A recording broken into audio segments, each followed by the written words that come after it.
What? And I'm going to give you one opportunity because we're friends. Winner! Who gives a shit about where the ball's been? Yeah, F him. They went from loving this guy, best move ever, to hating him. I think it's the most ridiculous thing in the world. I love it because it tells you how the game was played. There's nowhere for him to go. Literally, I think there's one place. You can't do that in the national team. Do I look like I'm freaking kidding? He does things that are absolutely insane. Successful and sexy? No. It wasn't aggravating at times? Yes. Sorry, That's not very fair. It's not about being fair. Welcome to the greatest soccer show ever. Welcome to the weekly recap from We Are Soccer. It's December 3rd. We're into December. This is the make or break month for most EPL and actually most domestic leagues and teams. So we're going to get to a lot of it. How did the big boys in the EPL do? We're going to talk about those games. There were some absolutely phenomenally entertaining games this weekend. Man City, Tottenham, Fulham, Liverpool, Villa, Bournemouth, Man United, Newcastle, a little bit, depending on what side you're on. We've got a lot to talk about. Those games, we've got Final Four for the men's in the NCAA tournament. We've got U17 to talk, the World Cup to talk about, the final that happened, who won there. We'll chit-chat a little bit about that. FA Cup is coming up. Oh, and they did Euro 2024 group draws this past week. You'll get our thoughts on that, including a lot more, as I like to say. All right, I do want to say a big thank you to Soccer Worlds, soccerworlds.net for all your soccer gear needs. Big thank you to Next Level Training, Aaron, Dylan, Scotty, Renato, Bilal, and the boys. Appreciate the love and support you show us. The best trainers in the country. Thank you to Dog and Pony Show Brewing. Appreciate all the love and support you guys show us. We are, at the moment, planning a small trip out to Dog and Pony Show Brewing. They are in Oak Park, Michigan, and have some delicious beers. So stay tuned. More information coming there. Yeah, we got a lot to get to, but before we do that, why don't we jump in and say hello to the others in the studio here. We've got Danny and Brooks. Danny, my friend, how are you? We're sans Nate today. Yes, Nate. How you doing, Pete? Oh, good. Nope. Good weekend then, yeah? Oh, Dortmund won. No, they didn't. Nah, they No, they didn't. Okay.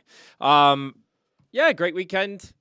So far. Good indoor game last night. Watched my son play flag football today. Won't talk about yesterday's result until a little bit later. I'm still seething. But yes, an all-in-all good evening. I just started watching for the very first time. Sans, soccer talk, but I just started watching for the very first time about 7 o'clock tonight the Christmas movie Elf. You've never seen that before? Never seen it before. No, my word! Oh my God. Absolute timeless American classic. And Yes. I've never seen it. What You cotton-headed ninny muggins. I know, right? Yeah.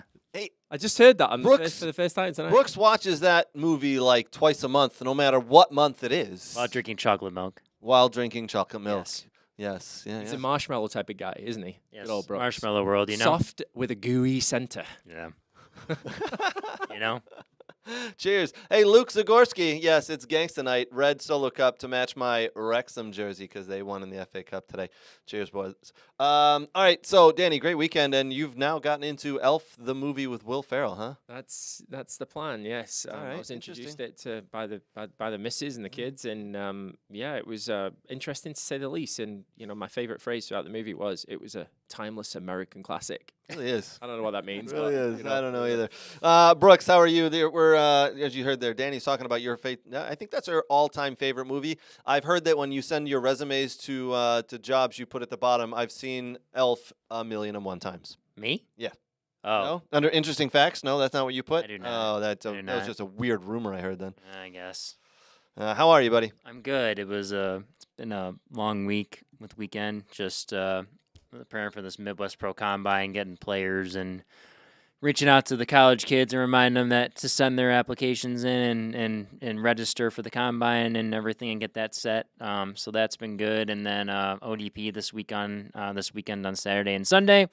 And it's the first of the month, so it's lacrosse T-shirt Sundays, the first Sunday of every month. So here we are. Did we Did we authorize that, Danny? I don't remember. Was there a memo about that? I don't recall.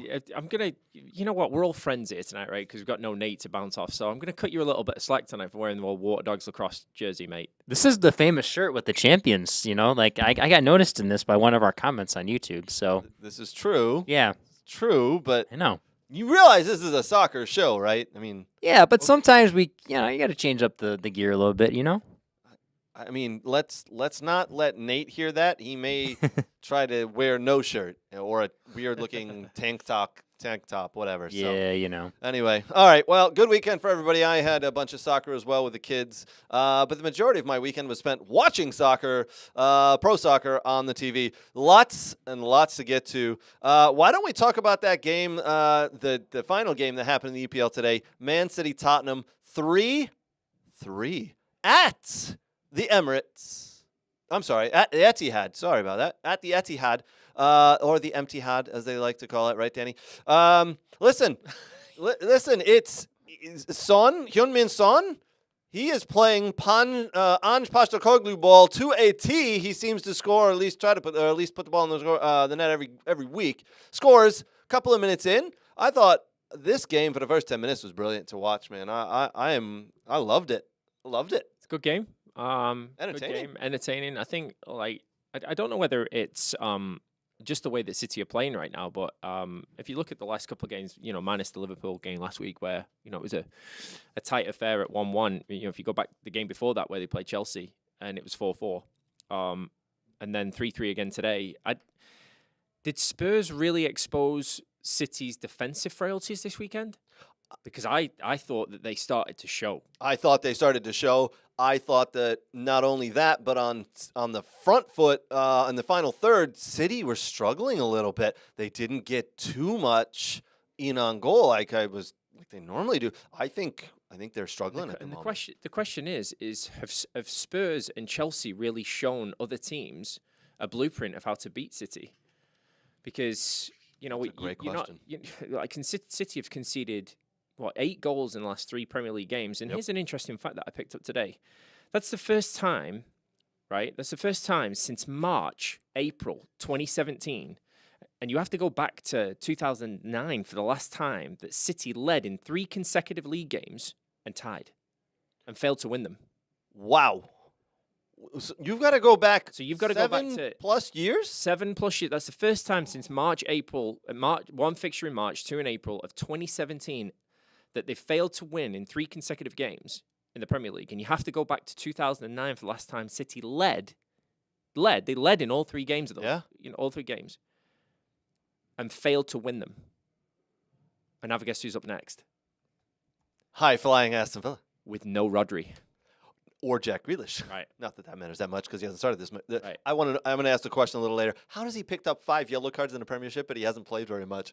No. Yet they come to Villa Park. Yeah. And Villa have been doing minus today against Bournemouth. I will give my thoughts on that game in a little bit. But, yeah, I think you may be onto something there. Chelsea and Tottenham may have figured out the blueprint on how to break them down, how to break Man City down. There was moments in the game, right? There was moments in that game where City players surrounding the referee, getting all argy-bargy. Haaland was frustrated. Actually, I think he went off, didn't he, with a knock? No, Haaland, he was on to the end. He was? Yeah, he was on to the end. Yeah. So just surrounding the referee, being a little bit argy-bargy, upset, I think you can start to see a few cracks starting to come in. And there's a couple of cracks, not to cut you off. Doku went off in and around the 53rd minute. Grealish came on for him. Doku looks like he might have been holding his calf, so he might have picked up a calf injury. Not that I ever want to see players hurt, but listen, Man City come to Villa Park on Wednesday. I don't need Jeremy Doku going full speed at Matty Cash. That's not going to be good for me or any Aston Villa fan or Aston Villa in itself. So, yes, Doku goes off injured, or looks to be injured. Haaland remains on, and you're not wrong. We'll get to what happened at the end of this game.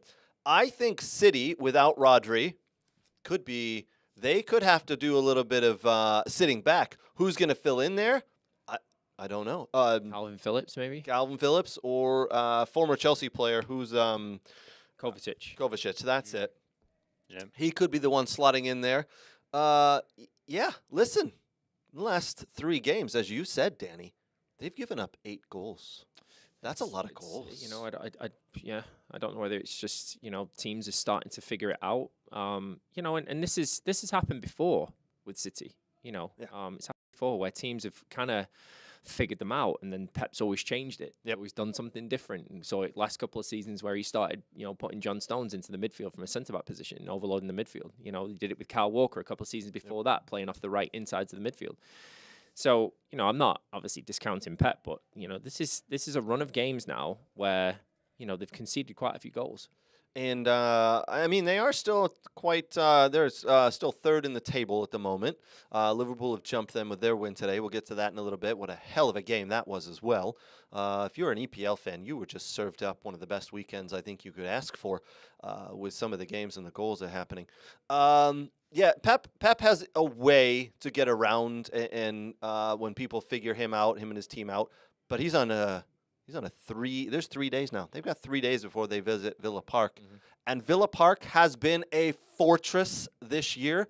13 games unbeaten in this year at Villa Park. Villa are crazy good at home, putting the ball in the back of the net and dominating teams. If you think about like Villa, going into, Ollie Watkins pulled them out the toilet today, but if you look at Villa going into the game and you're a point behind City, you're thinking, fucking hell, we get a win at home here. We jump into third, maybe second if Liverpool drop points, and jump Man City at home where they've been playing well and they haven't been beaten there since start of the season. Yep.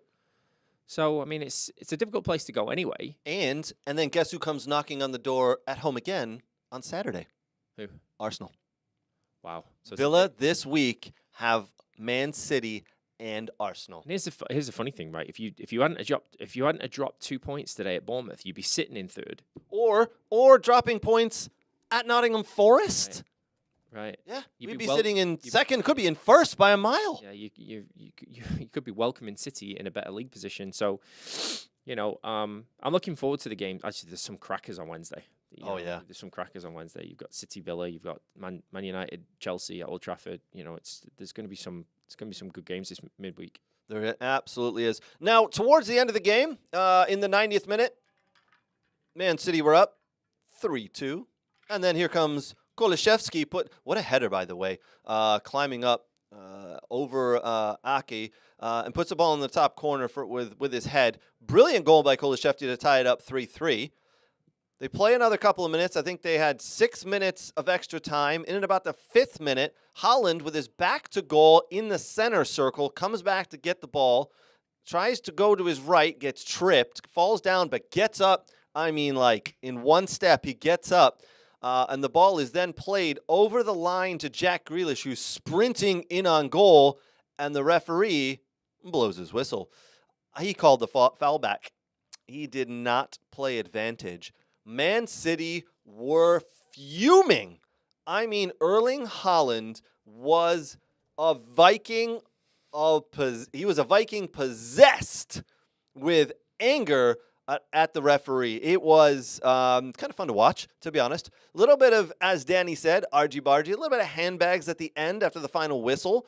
Ange Postecoglou, Pep Guardiola shook hands, gave each other a nice hug, said some nice words to each other, and then Pep Guardiola had to go and take half of his team away from surrounding the referee, and I expected him to turn around and give it to the referee, and you know what he did?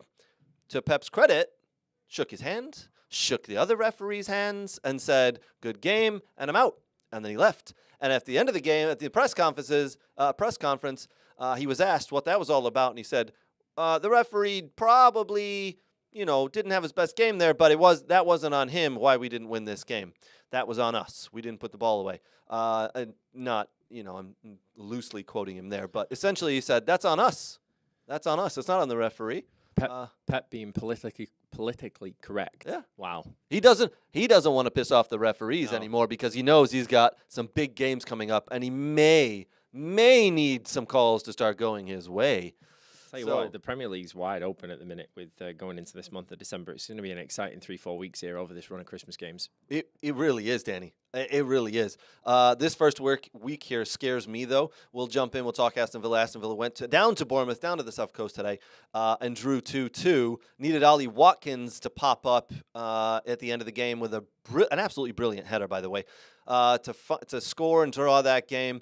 Villa actually, in about halfway through this game, they started to take real grasp of it, and I thought, all right, here we go. We're gonna get this done, and they just couldn't seem to get it over the line. Bournemouth, for all their credit, I mean, they had some great opportunities. If it wasn't for Emi Martinez, this game could have been a 3-1 win for Bournemouth. Emi Martinez, again, played out of his skin. Probably one of the best players on the pitch, man of the match, in my opinion. But about 10 minutes into the game, I texted my dad and my brothers and said, Villa look tired.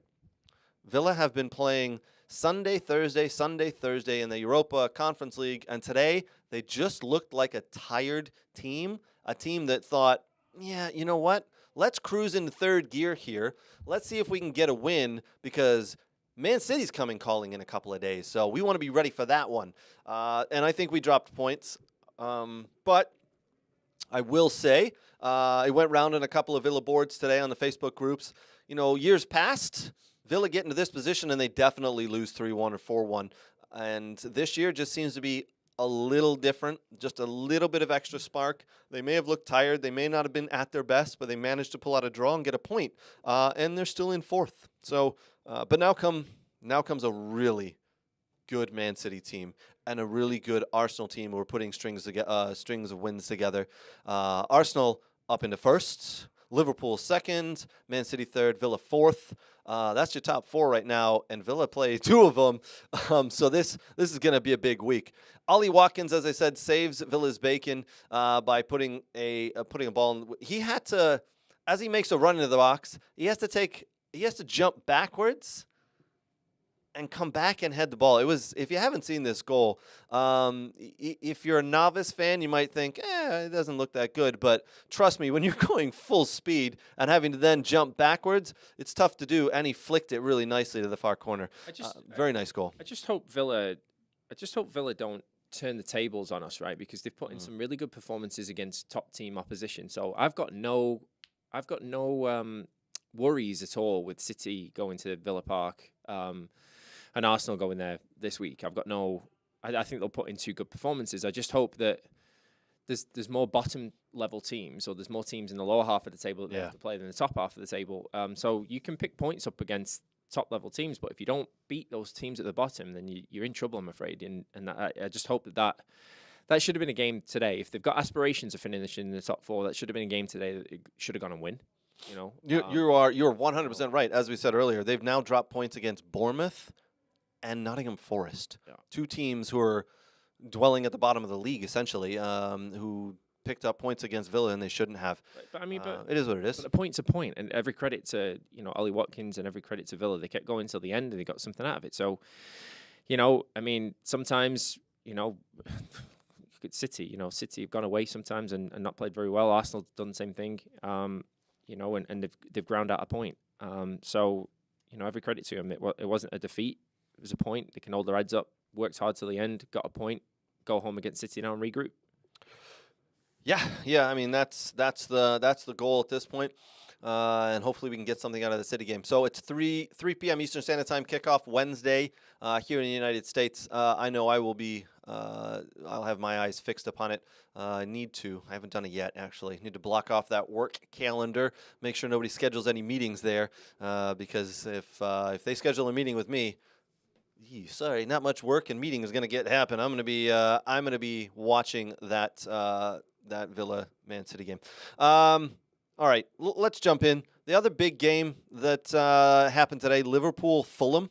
Fulham, to all their credit, played really well at Anfield, and I thought they were worth a point at a minimum. But Liverpool just have this never say never quit in them this year. Completely different from last year. Last year's team, I think, probably would have lost this game, and Fulham would have been walking away with all 3 points. To the credit, Liverpool put their foot down and did what Liverpool have been doing this year. Brooks, your thoughts on Yeah, this? so an interesting stat that I just was kind of reading, as I scrolled through social media. So Anthony Robinson is the first U.S. men's national team player to register an assist in 3 consecutive Premier League matches. Oh, wow. Yeah. That's pretty interesting, actually. I know, yeah. Hey. Fulham, I tell you what, Fulham would be disappointed that they came away with that, getting beat 4-3. Leading 3-2 with essentially 3 minutes to go in normal time. Yep. They did well actually. Let's take nothing away from Liverpool's goals, because every single one of them was a cracker, an absolute barnstormer cracker. That McAllister goal. I don't know which one was the best one. I know. And then Trent Endo scored an absolute screamer as well. Oh my word! Just the highlight film could from the weekend could just consist of those 4 goals that Liverpool scored, because you're right. For me, the pick of the bunch was that McAllister goal. The way he's able to just volley that thing over the goalie. That was a difficult strike, because he's coming across his body. Yeah. Ball's coming across his body, and he's having it on the volley as well. It's just cracker. But actually, if you see the angle from behind the goal, Bert Leno, he didn't see it until it actually goes past the defender's shoulder. He doesn't start moving. At that point, the ball's already away from him. I actually hadn't. I've seen it, but I didn't pay attention to that. But yeah, you're right. So it's incredible, actually, that where he strikes the ball, where McAllister makes contact with the ball, there's a Fulham centre back. I think it's Tim Ream that's directly in front of him, and as it spins past his shoulder at speed, that's when Leno takes off, and it's too late at that point. Ball's already curling towards the top corner. So how that ball gets up and down and still it seems to be rising into the top corner, I'll never know. But what a brilliant strike! And Jurgen Klopp, for all his credit, again has just put it together. There's only been one game this year where I thought they really struggled, and that was that Luton game where they had to score in the final minute to draw 1-1. Again, good teams find a way. That was probably the one where they've dropped points, and they'll feel a little bit like they could have done better there. But it is what it is. Liverpool, I still think right now, are absolutely flying. Yes, Brooks. Yeah, interesting stats in this one. Just 26 shots for Liverpool to Fulham's 9. Shots on target, though, 12 for Liverpool, only 5 for Fulham. But talk about 3 goals of the 5, right? Yep. Possession swayed very heavily to Liverpool's 62% versus 38% for Fulham. Passes 624 for Liverpool, 392 for Fulham. Passing accuracy, though, 81% for Liverpool, 72% for Fulham. But no, I mean, that's talk about 5 attempts though on target, and they get 3 in the goal. That's not bad. I'm wondering what people think was a better game today. Well, boys, what was your thoughts on what's a better game, that Man City Tottenham game or the Liverpool Fulham game? Which did you enjoy more? I'd love to know what people are thinking. Which one did you guys enjoy more? Danny, what was yours? I think the Liverpool-Fulham game was more exciting for me, especially in the fashion that Liverpool won it, scoring, 2 goals in 3 minutes. Yeah. Was, top end Liverpool, when that crowd gets behind you, they almost suck the ball in, but Liverpool never gave it in. I think, Klopp will probably be disappointed with Liverpool's defensive performance. I don't think the Matip injury helped. Right. And Liverpool are definitely struggling in that area with, some injuries to Robinson at left back, and now obviously Matip at centre back. So, they've got some injury worries, but again, it's just Liverpool just finding ways to win. But they did it today, even though they were defensively not as organised as we generally see Liverpool teams. Right. They got 3 points, and that, like as you said, like last season, they would have got beat today. Right. That holds them in the second spot there. It's a tight group right now. Why don't we go ahead and put up the table real quick? I know we haven't talked about any of the other results, but let's put up the table real quick to show everybody. So there's Arsenal on 33 points. There's Liverpool on 31. Man City on 30 and Villa at 29, and Tottenham in 5th on 27 points. It's a tough top 5 right there, all within 6 points. The top 4 within 4 points. Anything can happen, especially with Villa needing to play Arsenal and Man City this week. This table could get turned upside down really quick. So keep your eyes open there. But Liverpool, for me, have just been a stunning team this year. A plus 18 goal difference, scoring 32 and letting in 14. But let's give credit to Arsenal, to be honest. 29 goals for, only 11 against.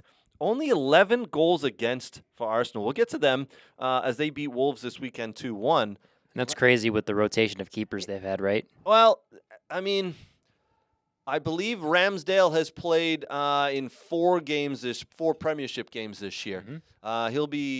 He'll obviously feel really hard done by with Raya coming in. But yeah, it starts with, in my opinion, Saliba in the back, who's got to be one of the best center backs right now in the league. And 11 goals against. Let's put that table back up real quick. After 14 games, they've only let 11 goals in the back. That's incredible. It really is. You know what's interesting there is if you look at Villa and Spurs, they've both conceded 20 goals. Yep. And Newcastle 14, Liverpool 14, Arsenal 11, Man United 17. There's teams that are 6th, 7th, even 11th and 12th. They've got a better defensive record than 2 teams in the top 4. Yep. It's just, but then you look at the amount got My Seagulls, only 4 goals conceded. Like Villa scoring 33 goals this season. That's massive. Yeah. That's absolutely mad. That's more than Arsenal, Arsenal played some really good football today. Oh, that's goal difference. Never mind. Sorry, I'm a yesterday. moron. I say, yeah, what are you talking about there, Brooks? I'm a moron. Sorry. Yeah, Villa, for to their credit, 33 goals for. There's only one team who's scored more goals than Villa, Man City. Right. So are you telling me the Wednesday game is going to be a goal fest, and I should bet the over? Either a goal fest or a ball fest. That's One of the true. two. Well, last season, Man City came to Villa Park and they drew 1-1. Holland snuck into the back post with a little chip over. Someone chipped over the goalie, and he was on the back post with a little poke-in header. And that was their one goal that they scored. Besides that, Tyrone Mings had him in his back pocket. This year, unfortunately, Tyrone Mings is out for the season with an ACL injury, so I think it's going to be left to Ezri Konsa and Diego Carlos. Yes, Brooks? So Kirk Johnson says, talk about Matt Turner. So should he have stayed? Would he been the starter at some point with the goalie rotation, or would he still been one of the backups for Arsenal? Oh, no. It was definitely time for him to leave. Arsenal were upgrading no matter what. I think they wanted a goalie who can play with his feet. That's not Turner. That's not Ramsdale. Agreed. That's Raya. Didn't I just read recently that Raya and Arsenal and Brentford did agree to a fee at the end of the season, and it's done. It's believed to be around 40 million. It's done. But they couldn't do it last year, so it's done. It's we'll take him on loan, and if we want to buy him, it's going to be 40. Yeah, I thought they've already triggered the loan deal. They've already triggered the option to buy, and then that's why they said that Ramsdale's can leave in January. You know what? It probably had something to do with FFP, Financial Fair Play, because if you think about how much money Arsenal spent in the summer of last year, yes, right, this past summer, 105 for Declan Rice. 60 for Kai Havertz. And they had 1 or 2 others. So another 40 for Raya. That probably wasn't going to fly. Yeah. Well, so gate receipts, sponsorships, TV money, all that sort of stuff's probably coming in this fiscal calendar year from the start of the season. That's why they've been able to get that loan deal done. But Ramsdale going out. He was in the England squad a while back. Somebody like. I can't believe he was great for Arsenal a couple of seasons ago. Absolutely brilliant. I can't believe they let him go. If I was Brentford, I'd go and snap their hand off for him. Absolutely, we'll do a swap. We'll do a swap here. I actually think plus Ramsdale's clash. a better keeper than Raya. Yeah. But not with his feet, though. I think as we saw with Brentford versus Arsenal the other week. That has to be an interesting topic. We have to introduce that into the show one day. What? Because obviously, I'm in a really tough spot right now, right? Yes. So what is better for What is better for clubs? What is better for teams and playing style? A goalkeeper that can fucking save a shot, or one that can play with his feet? Because right now, I'm. For me, I'm going to tell you right now, and there's no bias in this. I think there's 3 goalkeepers in the league who are really good with their feet and can really save a ball. And you've got Alisson, Ederson, and Emi Martinez. I think those are your top 3 at the moment, and everyone else besides that is good at one but not good at the other. Ramsdale is a brilliant goalkeeper. Pope is a really good goalkeeper. He's okay with his feet. Okay. In my opinion. Yeah. He injured himself, by the way. We'll get to that. He injured himself diving. Just injured himself. Couldn't believe it. But Raya, I think, is very good with his feet. Not a very good shot stopper. I think Ramsdale's a very good shot stopper. Not very good with his feet. We'll get to Onana. in the United segment in a little bit because we'll talk about Onana there. But no, Danny, if you're looking at a complete goalkeeper for me, there's only really 2 in the Premier League, I think. Edison and Alisson.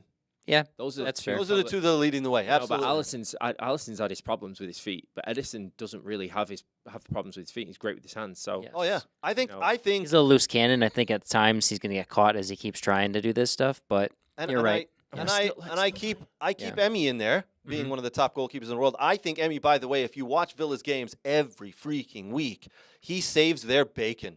I know I've used that term already. He saves them. Today, Bournemouth went in on goal twice. If it wasn't for him, Villa lose this game. Man of the match several weeks in a row. no doubt. And he's good with his feet. So what's the common trend there between Alisson, Ederson, and Emi Martinez? Size. South Americans. South Americans. Oh, okay. South Americans. Mhm. You know what? What was the trend in the 90s and early 2000s? American goalkeepers. Why? Because they were really good with their hands. That's kind of gone away now. Where though? What? In the EPL? Yeah, in the EPL. Tim Howard, Howard, Brad Friedel. Brad Guzan, Friedel. Brad Friedel. Guzan came in. I wouldn't say Guzan was a stud. Brad Guzan played 8 years at Aston Villa. I know. Brad Friedel. Brad Friedel played at Aston Villa. He did? Brad Friedel was brilliant at Blackburn Rovers and Yes. absolutely amazing at Liverpool. Yes. And at Villa, by the way. Yes. Played at Villa. Very good. Tim Yeah. Howard was incredible At Man Everton, United. yes. Sorry, incredible at Everton. Okay Yes. at Man United. Yes, I think He was young at Man His United. first dive into the Premiership was with Man United, and that pressure and the crowd, I think, Which- got to him. But So what, He probably got Van under der his Sar feet. and all those other guys he Yeah. was around the same time? I think that's a great Yeah. topic for us to do at some point. Yeah. I think it's an absolutely brilliant topic for us to do at some point. We need to go away and do a little bit of research. But as you can Yeah. see, we've got some memories on us here of the American goalkeepers and the current goalkeeper crop. All right, we got a couple of other games to get to. We've got that Man United Newcastle game. We've got that Wolves Arsenal game. So why don't we get to those right after this?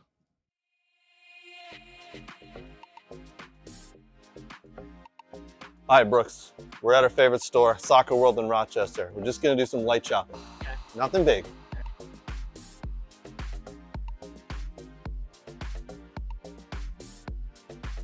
Ooh, pretty colors. Oh, and one of these too? Ooh, Germany. Nate would like this. Hey, Brooks, look at all these. Look what I got.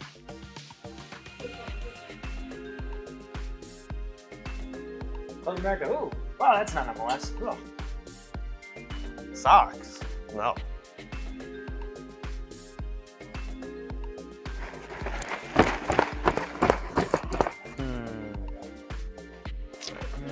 Ooh, a ball pump. Next in line. Sir, you're next. Right. That's a mannequin. You know that. Huh? Oh, Mannequin. oh. Sorry, sir.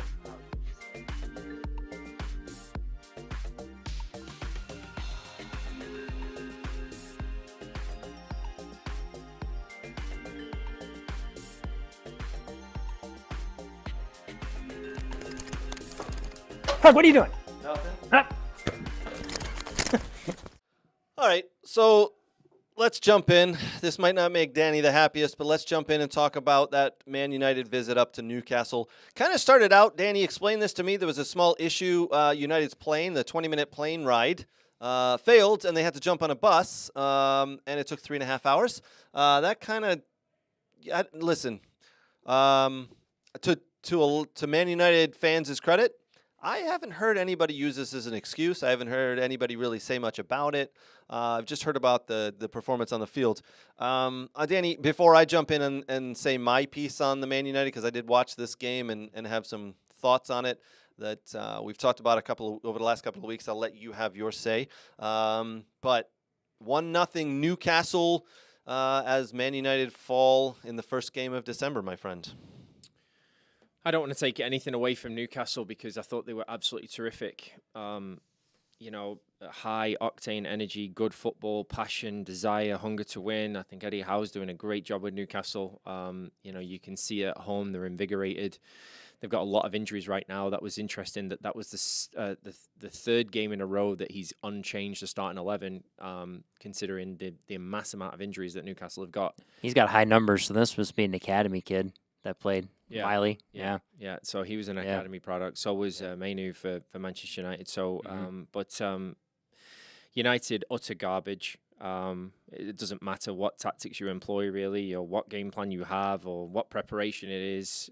If professional footballers aren't going to show up and bring the basic fundamentals, such as desire to win or a willingness to match the work ethic of the opponent, mental resilience, which we've seen has not been a strong suit of Manchester United over the years, and being capable of feeling any sense of sort of shame or pride of letting the fans down that have travelled hundreds of miles, you've got absolutely no chance. Absolutely no chance. And there's, we've said this before, there's players at that football club that shouldn't be there, and, I'm sick and tired of the British press, singling out foreign players like Bruno Fernandes and Martinez and, players like that when, you've got Marcus Rashford, who's, okay, he's an English-born player and he plays for the English national team, but, as an outside forward in a 4-2-3-1, he's not tracking back to pick up Trippier, or he's not tracking to pick up their left back. I've forgotten his name now, but just not doing the work. You've got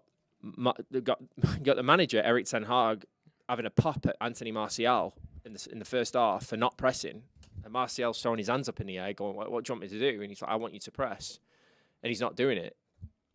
It's just you're just down in tools for the manager, and there's some players there that were not his signings. There were some players there that are Mourinho signings, some players there that were Oli signings, some players there that are still Van Gaal signings, and they need to. That football club needs a cultural reset. It really does. And I don't know.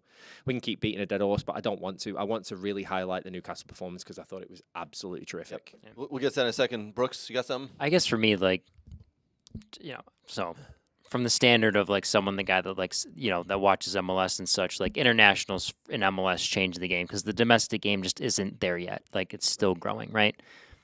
So you're upset with the domestic players more than the international players at Man United, correct? I'm upset with players that appear to be when the going gets a little bit tough for them, either personal life or oh my God, can we just highlight this for a second? Okay, I mean, I'm a professional footballer. I'm being paid $250,000 a week, and my girlfriend breaks up with me. I'm still a professional football player being paid $250,000 a week. Mm-hmm. Do you know what I mean? Yeah. Show some mental fortitude. You're playing for the biggest club in the world. Can you not put your personal problems aside for 90 minutes and go and step on a football pitch and do your job? I mean, God forbid that we all break down on the side of a football field and start crying when our girlfriend breaks up with us because we can't do our job. Yep. It's absolutely ridiculous. And these are the same players that have thrown Oli under the bus. These are the same players that have thrown Mourinho under the bus, and they're going to do the same thing to Ten Hag. And in my mind, it's just, I want the club to stand by Ten Hag and say, you know what? If you want to get rid of Marcus Rashford, they fucking get rid of him. Mm-hmm. If you want to get rid of Martial, then get rid of him. No problem. We'll back you. I want to quickly highlight, Danny, I'm 100% behind you on this.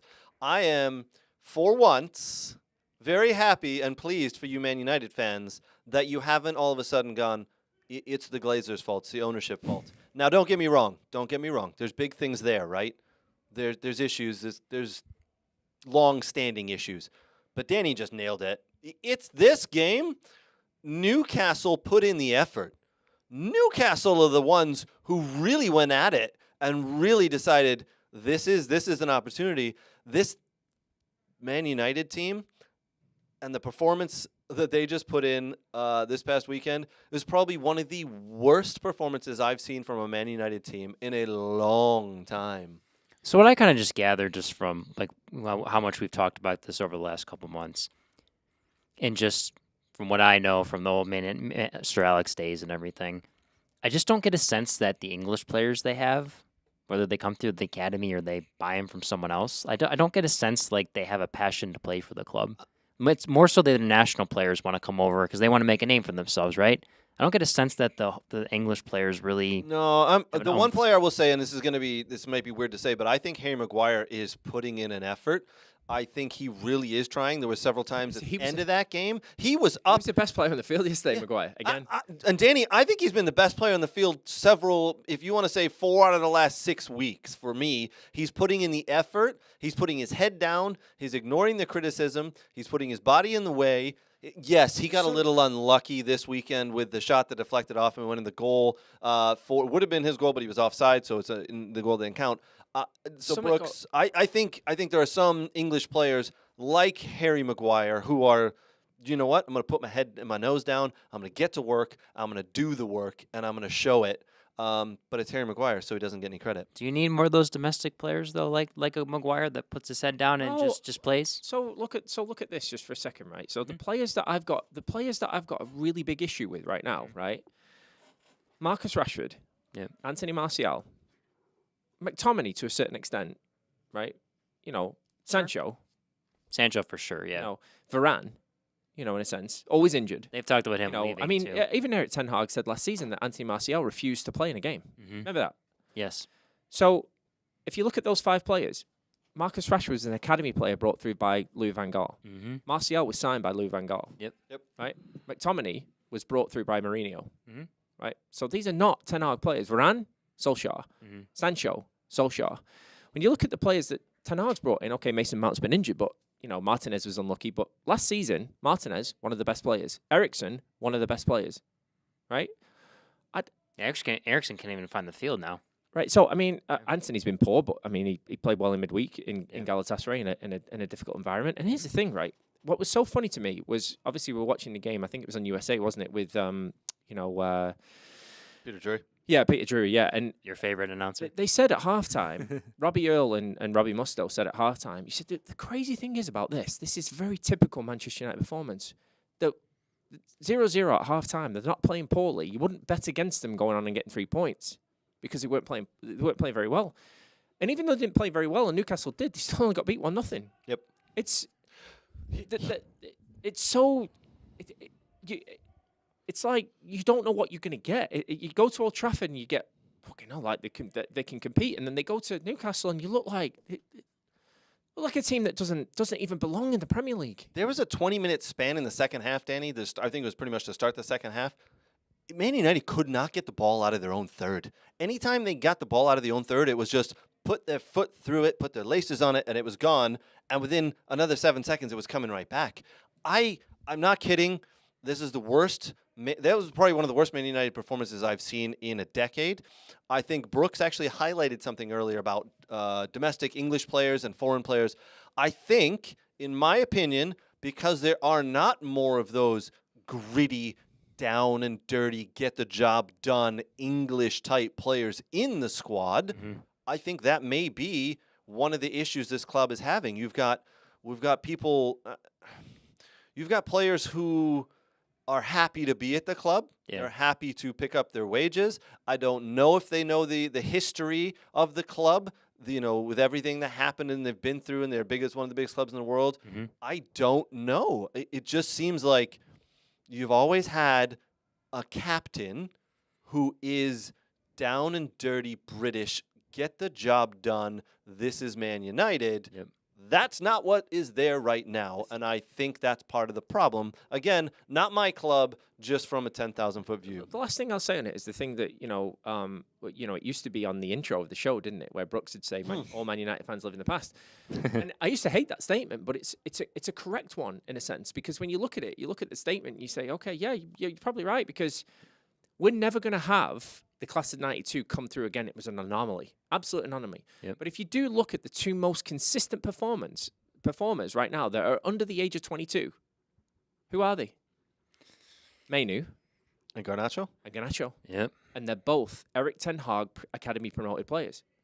So we obviously see something in them, right? And he's like Mainu's been, like, in the last 2 games, he's better than Casemiro all season in 2 games. Yep. Yes. So therefore, he deserves And he's to play.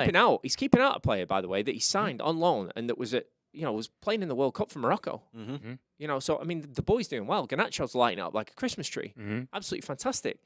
So you can see the blueprint in what he wants to do, but I think Rashford's got the ump on right now because he's playing on the right-hand side, not on his favoured left. Yeah. Well, I'm sorry, I'm afraid. If a player's outplaying you on the left-hand side in Garnacho, then you're not getting in the side. Suck it up and play on the right, mate. Correct. Figure it out.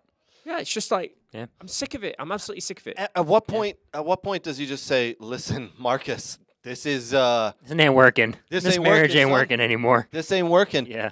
Take a seat on the bench for a couple of games because you may be crying because you're not playing in the right position. Go ahead and sulk on the bench, and then we'll see how you feel. Go play in the Because 23s. that's what is needed. That's what's needed. Don't worry. He'll still get picked for the England squad. You know what? I read the other day, like Sancho and Donny van der Beek, Juve? being quoted by Juve. Sell them both to Juve and get 75 Correct. million quid, and then go buy Ivan Toney and sit Rashford on the bench. Correct. Just sit him on the bench. Yeah. You play Højlund off the right. Give a shit. Yeah. Put him up there. He's going to run. Højlund came on with 15, 20 minutes to go yesterday. Did more in 5 minutes than Martial did in 70. Yeah. Why did Martial start? What was going on there? Because he scored against Everton. That's probably why. Christ, really? Yeah. All right. Well, It is Everton. Before all right, so we can essentially say, listen, this is a very poor performance, a very poor effort from Man United. Brooks, while we're talking about this, who do they have next? Who do Man United having coming up? I know we went over it last week, the next 6 games. Danny, This was one of the games I did say to you last week. did? I said they'll get beat at Newcastle and they'll get beat at Anfield. And the other games they'll win. I believe we'll beat Chelsea on Wednesday at home. okay, so it's Chelsea at home. Yes. And our bet is 15 points, so they need 15 or plus points for you to win. I don't think – no, is it 15 and a half? 15 and a half. 15 yeah, and a half. Over the next You need stretch of 16 games. points to win, and I need 15 or less for me to win our bet. For December, right? These are the December matches. Just for December. Just Yeah. for December. Only Premier League matches, Yeah. obviously. Based on the performance this weekend, Danny, I'm feeling very good about my side of the bet. You can. This is like I said because I knew, right? I knew. And the funny thing was, they went to Galatasaray midweek, right?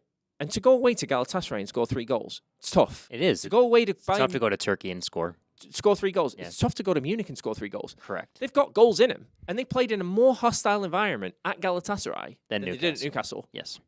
And they can't get a result at Newcastle. It's like they don't want to perform in the Premier League. Yeah. If they took the Champions League form of scoring goals into the Premier League and not conceding, The they're top of the league. The only problem in the Champions League is they're conceding goals as well. They've Absolutely. conceded more goals than any other teams allowed in the group stage. But they've also scored more than any other team at the bottom of the table. Yeah. Plus, there's a game to go, and it's against Bayern, so that record's going to get a little worse. Let's talk about that Galatasaray Do you want the trip. upcoming games? Actually, so give me a second. Yeah, let's Yeah. talk about the Galatasaray game first, and let's Yep. talk about the next games. Mhm. So, yes, they went to Galatasaray, and Onana. Oh my gosh, Onana. He Onanad. He Onana'd. Yes. Listen, Oh, no, no. I thought he actually played well yesterday against Newcastle. He made some good saves, but I think it's going to get worse before it gets better. At 3-1 up with 20 minutes to go Yeah. at Galatasaray, you're thinking, job done. Yep. Brilliant. Absolutely brilliant away performance, right? Drop back deep, right? And the game was very open. Let's get me wrong, right? was. And then he goes and makes a clanger for the 3-2 goal. And then he gets beat on his near post for the third one from 25 yards out. I mean, Which it's you just cannot. It's inexcusable. It's inexcusable goalkeeping. I mean, he's cost us 3 points there. Yeah. I gotta say, I thought Eric Ten Hag's press conference after that game, he said, according to the stats, Onana is the second best goalkeeper in the Premiership. I had to give a little laugh, and I was like, I want to know what stat that is. Expected goals against that were let in or something like that. It was some bizarre stat, and you went, listen, I've got to say, Mr. Eric Ten Hag, I think there's probably 14 or 15, maybe more goalkeepers I'd rather have in my net than Andre Onana. Just basically off performance alone, doesn't exactly give a lot of confidence to his defenders, I'm telling you, and that's part of the problem as well. I think that goalkeeper conversation we mentioned earlier has to happen in the next couple of weeks, boys, because we can throw a prime example would be obviously David De Gea was let go from the club and they brought in Andre Onana for £50 million because he's better with his feet. Now, De Gea was better with his hands and not very good with his feet, and he let in the occasional clanger, like the one at West Ham last year. Yep. But I think I know they wouldn't have let in 14 goals in the Champions League group stages here if De Gea was in goal. He is still available, by the way. Don't see him ending up back at Man Who's United. the backup keeper at Man U? It's Equale. Yeah. Huge drop off. Andre Equale. No, he's great with his feet. And actually, to be honest with you, I don't understand why. They haven't played him yet. I don't understand why he's not getting a look right now because Onana's going off for the African Cup of Nations. So I was about to say that could actually be a saving grace It right might- there it might because he actually- goes off to the African Cup of Nations, AFCON. So it's anyway. The thing is, one of the viewers here put in it. I just actually scrolled through it. Let me see if I can. I know Luke's been talking a lot. They got the Man United boys No, are it was, chatting in the It comments. was Michigan Soccer for Michiganda. Need more Rooney mentality. English youth are sliding. I don't think the English youth are sliding because you've got players like Manu coming through. I mean, even Garnacho's Argentinian, but he's been at Man United for a number of years. That mentality, even in today's game, the US, even in the women's game, even in the youth game, it's soft at times. It really is soft. I mean, if you go back to the days of, Vinnie Jones and Roy Keane and, Jamie Redknapp in the middle midfield for Liverpool, like real barnstorming games like Patrick Vieira, those type Liverpool, Man United, Arsenal games of yesteryear were absolutely incredible football matches. Yep. Not only in terms of skill, but they were battles. They were absolute battles. And we don't get that today. No, it's all No. pretty soccer. So I do want to ask, Brooks, you did say there's a couple Man United fans in the comments who are watching and listening and commenting. Man United fans, do you think that Manchester United pick up 15-plus points in the December run-up here? Let us know what your thoughts are there. Brooks, go ahead and read off the games that we've got. I know you probably put the Bayern game in there. I'm not too much concerned about that, but more Sure. along Only the lines league of the games, right? Premiership. Yeah, the league Yeah. games. Who they got? Who they got coming up? So obviously Wednesday they play Chelsea, At home. Yes. So at Old Trafford, yep. and then they're at Old Trafford again against Bournemouth on Saturday the 9th. Okay, I think, my opinion, I think you'll get a draw out of the Chelsea game. I think Chelsea are playing very well right now. Luckily, one of their starters, Man United fans, Conor Gallagher, picked up a red card today, double yellow, so it equals a red. So he misses your game at Old Trafford, and he started every single game for Chelsea. So big miss for them. But I think that game will end in a draw, so I think a point. I think you'll beat Bournemouth, especially at home, so there's 4 points. Brooks, who else they got? So they're at Liverpool on the 17th of December. At Liverpool, at Anfield, no. Sorry. I think Liverpool trounce Man United there. Go ahead. And then the 23rd they are at West Ham.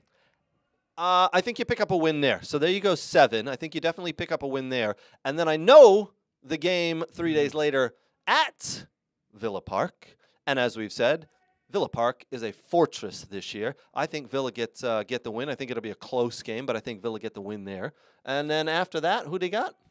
Then after the Villa match, they have Forest. yes. And then I think you get a Forest. win there. So I think you get Yeah. 10 points. I'm still going to go with 15. I love the fact that you said that. I love it because it's spoken like a true fan. Again, that's why we've got our bet. I don't think we ever actually said what our bet was. No, What we was said for? we said we were going to work on it, didn't we? Yeah, we know? did, but we didn't, did we? No, I mean I'm excited that we get to go out limo style and steaks and all that sort of stuff because of Nate's bet with the MLS Cup. So we're I was gonna- about to say. Oh wait, yes, that's what it was. Save It was that. a fancy dinner, wasn't about it? to the say- Whitney. Wait, and it was Save Vic- save that for the MLS segment there. The Yes. MLS Cup Final is set. We know the matchup. We'll talk about that because there is a bet that is going to be owed to Danny and I. Steaks and the works. Victor and I are Hey. driving you guys apparently. Yeah, that's right. Victor, I wouldn't fuss Victor as a driver. My God. I need a buddy there with me, so you know. He can sit shotgun. You be the driver. Okay. Chocolate milk only that night. Okay. Fair None of the enough. dog and pony good stuff, which I just had Fair enough. had to do a refill by Fair the enough. way. Yeah. Yeah, dog and pony, love it. Listen, it's a tough month of December for all teams if you think about it. Man United got a tough run in. This is not the time to have a poor run of form. By the way, they do play Bayern in the Champions League. Was it December 12th there? We'll see what happens there, Man United fans. I think I'll be picking up whatever we bet on. I think I'll be winning because I don't see Man United getting the 15-plus points. But we will see. All right, let's run through some of the other scores that happened. Nottingham Forest 0, Everton 1. Yeah. Everton picked up a point.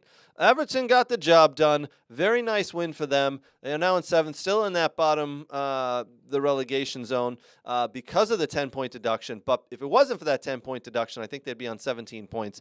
Well done to Everton. Sean Dyche, I'm telling you what, he's performing magic with a class of clowns down there. I mean, they've got a right back, Ashley Young, who's 38 years old, and still they seem to be picking up points. So Sean Dyche is doing another wonderful job there. Sean Dyche is a Premier League legend. Absolutely. Did you watch that 442 video I sent? I didn't. I'm sorry. There's Sean Dyche 442 video of him breaking down stuff. I was like, this is perfect for Craig, and I thought he'd watch it. He hasn't yet. I know. I'm a bad friend. He's a typical typical Sam Allardyce type coach. Yeah. The fact that he was just keeping teams up. Well, he kept Burnley up, and they played some terrific stuff at times. Let me ask you this, Danny. All right, Sean Dyche, staunchly British, right? And down and dirty. I've heard he comes out to training, even in the dead of winter, and he's wearing shorts. Oh yeah. And a T-shirt, and he's got boots on, soccer boots, cleats, if you Americans want to understand what's going on. And he's not going to ball around, but he's dressed as a player, and he demands that from his players. Down, dirty, work hard, get the job done. You can see it translate in those Everton performances. I mean, not last weekend, but I mean, you can see it translate in those performances. He's doing a great job there, and I firmly believe that with him, Everton will stay up despite the 10-point drop. Yeah, I think that I agree. There's teams below them that are just poor teams. Yeah, he's lucky that there are teams below him. I mean, they might get out at 15th or 16th in the table, but they won't be 18, 19, 20. Let's put up that table. Here's the bottom of the table. Sheffield United, good God, they are poor on 5 points. Burnley on 7. There's Everton on 7 as well. They would be, if it wasn't for that 10-point deduction, by the way, they'd be in 12th. That's how high up the table they'd be right now, even with a -5 goal difference. Luton Town, who I'm actually surprised to have 9 points. Bournemouth there after their point today against Villa on 13. Nottingham Forest on 13, even after losing to Everton this weekend. And Fulham, surprisingly, have dropped down to 14th. I thought they'd have more than this at this point. And Wolves at 13. But listen, Everton are going to escape because there are worse teams this year. Burnley, Sheffield United, Luton, Nottingham Forest. I actually think that the teams that got promoted will go down. Yeah, all three of them? Yeah, all three, yeah. Luton, and Sheffield Luton, United? Sheffield United. I think they'll all go down. I think Everton will escape it. Bournemouth will stay up. Yep. I think Gary O'Neill did such a great job with Bournemouth that the nucleus of that team and the foundation of that team is still there. Forest will stay up because they stayed up last year, and they just have a way of grinding out results, especially at home. I can't see anything but Everton's safety. I think Everton will probably finish, in my mind, 13, 14, maybe mid-table, depending on the run of form.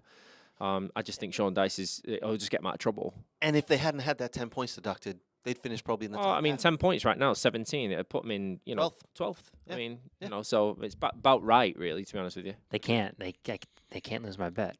Yeah, rubbish. They're going to get more than 15 points. Yeah, they're 6 away from it. Yeah, they're going to get more for sure. 6, 8. They 8 have away 7 points right now. Yeah, they got 7. Come on now. All right, Burnley 5, Sheffield United 0. Sheffield United had a man sent off, and then Burnley ran rampant. I believe it was 2 or 3-0 up until about the 80th minute, and then Burnley ran rampant on that one.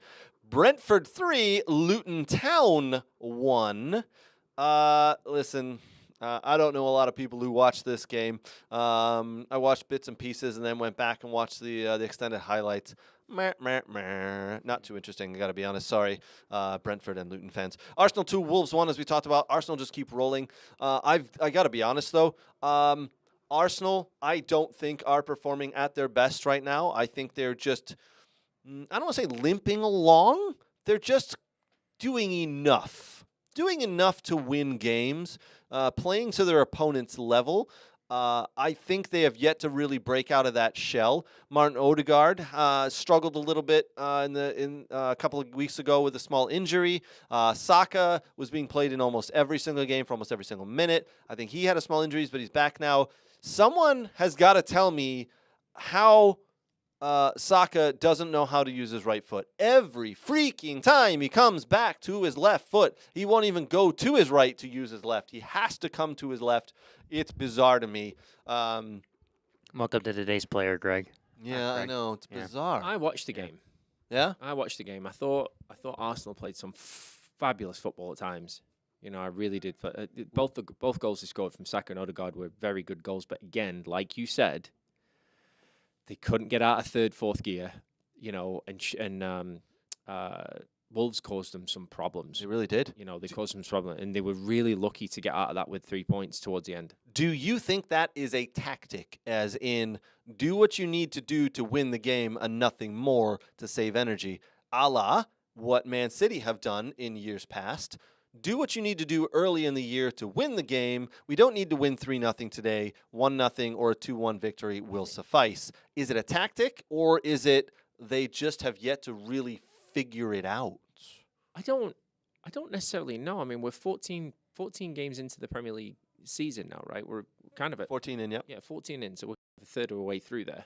Over a third of the way through. Mm-hmm. Is there any team really, are we being honest here, all three of us, right? Yep. Is there any team that's really gone, wow, they're going to run away with it? Nobody. No one. I mean, No there's teams that Liverpool have played some Liverpool have probably been the most consistent team. Tottenham early on in the season. Yep. And then Liverpool have, some good performances alongside Tottenham, but Liverpool have sustained it for a longer period. Yeah. Side of performance here and there. Liverpool have been probably the most consistent team, but like even the likes of City and Arsenal, who played really good football and went neck and neck last year, haven't really played well. They're in third gear. You know, haven't really played well. I don't think anybody has really played well, and that there's nobody that's kind of separated themselves just yet. Nobody.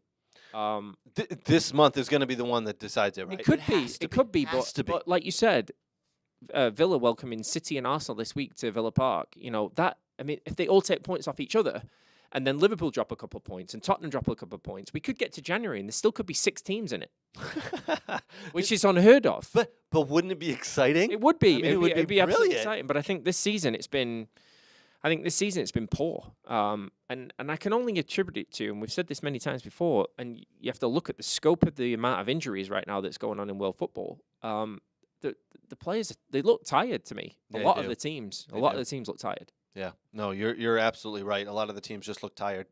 And it's a shame, actually. A lot more to debate in the coming weeks about Arsenal there. West Ham 1, Crystal Palace 1. 70-year-old Roy Hodgson keeps the Crystal Palace ticking along, even though they still don't have their 2 best players out with injury. I thought West Ham missed a real chance there.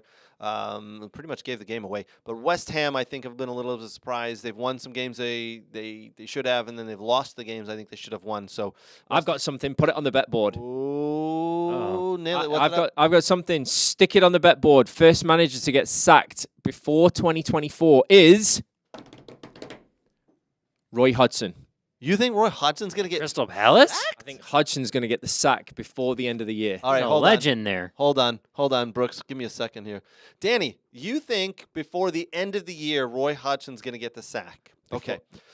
Before the end of the season or before the end of the year, 2024? Before the end of 2024, I think he's the first casualty of the season. So in the next month here. In the next month. It's not going to be one of the bottom teams that's at relegation point this. No, Usually it is. I think it's Palace. Okay, so Wow. give me, what are you willing to bet? Because I don't think he'll be fired before 2024. I mean, what do you want to bet it against? Yeah. I definitely want a. Dog and pony bro. Oh, don't be the same old person, Craig. Come on. What about a $20 gift card to Soccer World? Deal. All right. Yeah. You want to give me you want to give me your reasoning? I'll give you my reasoning. I'll give you the reasoning why I don't think he'll be fired, and you can give me the reasoning why you think he is going to be fired. I think the reason that they'll get I think the reason that they'll get rid of him is the reason that they kept him is because they had nobody else to offer the job to. Yes. And they're not playing great football. Yep. And they've got a better squad than what I think Palace can play better football.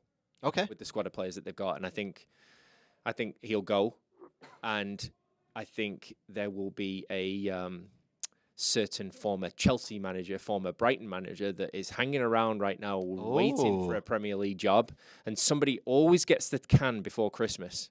traditionally. This is true, and we haven't had anybody who's actually been sacked. Nobody's been before. sacked yet. Okay. All right. Let's put up the board real quick. Let's put up the table real quick. We see Crystal Palace here in 12th, 14 games in, only 4 wins, 4 draws, 6 losses, 14 goals for, 19 against. That's a -5 goal difference. As I said, 12 points on 12th in the table on 16 points. All right. Danny, I can absolutely see why you think he would be getting the sack. I do not believe that'll happen before. I don't think that'll happen in 2024. If it happens, it'll happen towards the end of the season if they need to pick up points, in my opinion. I think they brought him back with the understanding that, listen, we know you retired. Congratulations. We need help. We don't have anybody else. We need help. See us out through the year. Let's do this coaching search. Let's see what happens. Now, I don't think if, this is a big if, because I don't think it'll happen, but if he leaves Crystal Palace before the end of the year, I think he will step down because they will say, hey, we have found a manager. I have not heard this rumor about Graham Potter, as you said, the former Brighton, former Chelsea manager. I have not heard this. I've not heard this, so this is news to me. This is an interesting one. This is what's making me reconsider, but I don't think he'll be sacked. I'm going to use Nate's words for a second. Uh-oh. Maybe the good old DP Meister has inside knowledge. Maybe. That's maybe why I'm There's a difference between It's only rumors. a sacking and a, hey, we're going to give you the dignity of stepping down. Yeah. No. Just an FYI. You think he'll be sacked? I don't think he knows the difference, does he? He's that old. He doesn't know the difference. Did I say he was 70 earlier? I'm Roy. sorry, 76, by the way. Roy, come into my office, mate. Here's a piece of paper that says you're fired, and here's a paper that says you're resigned. Which one do you want? Oh, I'll take the fired one. Doesn't really matter. How much do I Fired get before. either What's way? another firing? Yeah. How much do I get either way? That's a pretty bold choice. Let's put that on the bet board. I don't think he'll be fired in 2024. I think he will be asked to resign or just, hey, we've got someone else, and that'll be towards the end of next year. I like the you may have the insider knowledge there, Danny. You need to share this a little bit more often before luring me in, you damn shark. So this was MLS. He would be fired and then given a front office position. It's Yeah. okay. Yes. You're a shit manager, but go in the boardroom. Yeah, we'll take it in the boardroom because MLS. Make some bigger decisions that are shit up there for us. Well, you've been with the club for so long. It's the Chicago Fire. That's this one-on-one Chicago Fire. Like, That's a whole. oh, you were with us for so many years since '96, and oh my God, it's 2023. You're still here. Like, oh my God, yeah. That's a whole nother thing. Yeah. All right, so that brings us to the last game of the EPL that happened this weekend. Chelsea 3, Brighton 2. Brooks, I'm sorry, your Seagulls go down again. No, we're still flocking. You're doing something else starting with an F, but it ain't flocking, I can tell you that. Yeah. It's not been good. You can't kill a seagull, Craig. You can't kill a seagull. What? I've never heard that before because I definitely can kill a seagull. Give me one of those little And everybody pellet guns. who said Deserbia, this, that, and that, and they've just, It's dropped off, isn't it? just dropped off. And, okay, they've had a couple of injuries. I mean, Lewis Dunk didn't play this weekend, did he? He was injured, so. No, suspended. Yeah, dude, yeah, it's sorry, 2 yellow cards and red card in the for span of calling, 12 seconds. Anthony Thompson's the bald twat or something. So, Yeah. yeah, I mean, just, Chelsea, Enzo Fernandez with a cracker, Chelsea can play good football sometimes, but I'd be just, Brighton are just off the pace a little bit, but they'll come back. They'll come back. As you say, Bucks, I don't see him finishing in the top 7, though. I don't see him finishing in the top 7 this season again. No, I don't think so either. But they, like typical Seagulls, they've probably flown south for the winter. They'll come back in the early spring, get some points. I like that. All right, I am going to tell you right now, Conor Gallagher, as mentioned earlier, had 2 yellows in the first half here, and he picked up a red card for that. Moises Caicedo, playing against his former club, Brighton, he could have had 4 yellow cards in this game. I have no idea why the referee didn't send him off. It was bizarre. He was trucking through players, looking to get sent off, and the referee refused to do it. It was bizarre. But in the end, Chelsea go ahead and win this one 3-2, and they pick up 3 valuable points. No, they didn't look quite as good as they have, and Brighton definitely, in my opinion, have fallen off. But it is what it is. December is going to make or break a lot of teams, and I think another one will be Brighton and Chelsea. All right, ladies and gentlemen, listen, we have got to talk about the MLS Cup Final that is set to be played next Saturday at 4 p.m. We know the two teams are in it, and we're going to talk about it right after this video.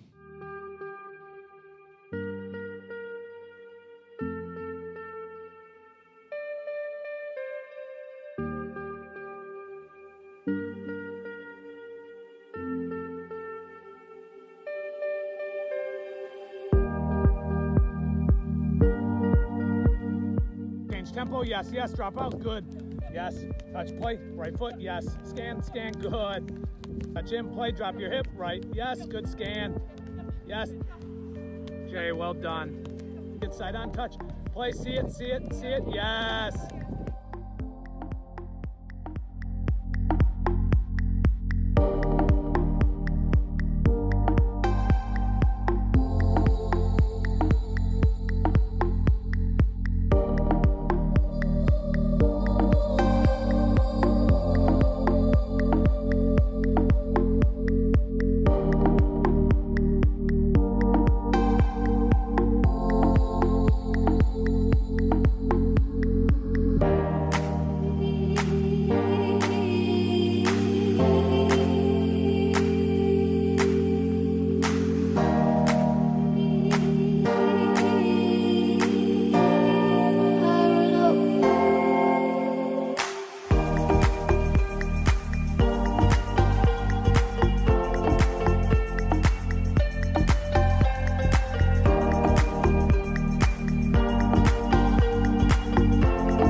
We don't want to put that on the air. All right, ladies and gentlemen, welcome back. All right, as you saw there, Next Level Training, they are a big help to our show. And one of the big players who goes to Next Level Training every year and trains with Aaron and Scotty Wright and Dylan and Renato is Mr. Kellen Acosta, one of our favorite guys of the show.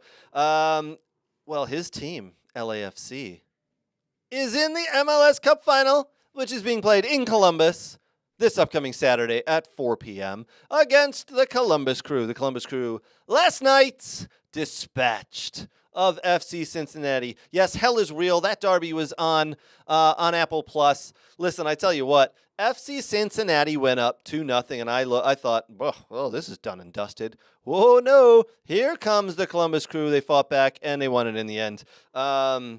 Listen, Brooks, I'm going to let you have at it. Then we'll let everybody know about what Danny and I are owed because of this victory. Yes.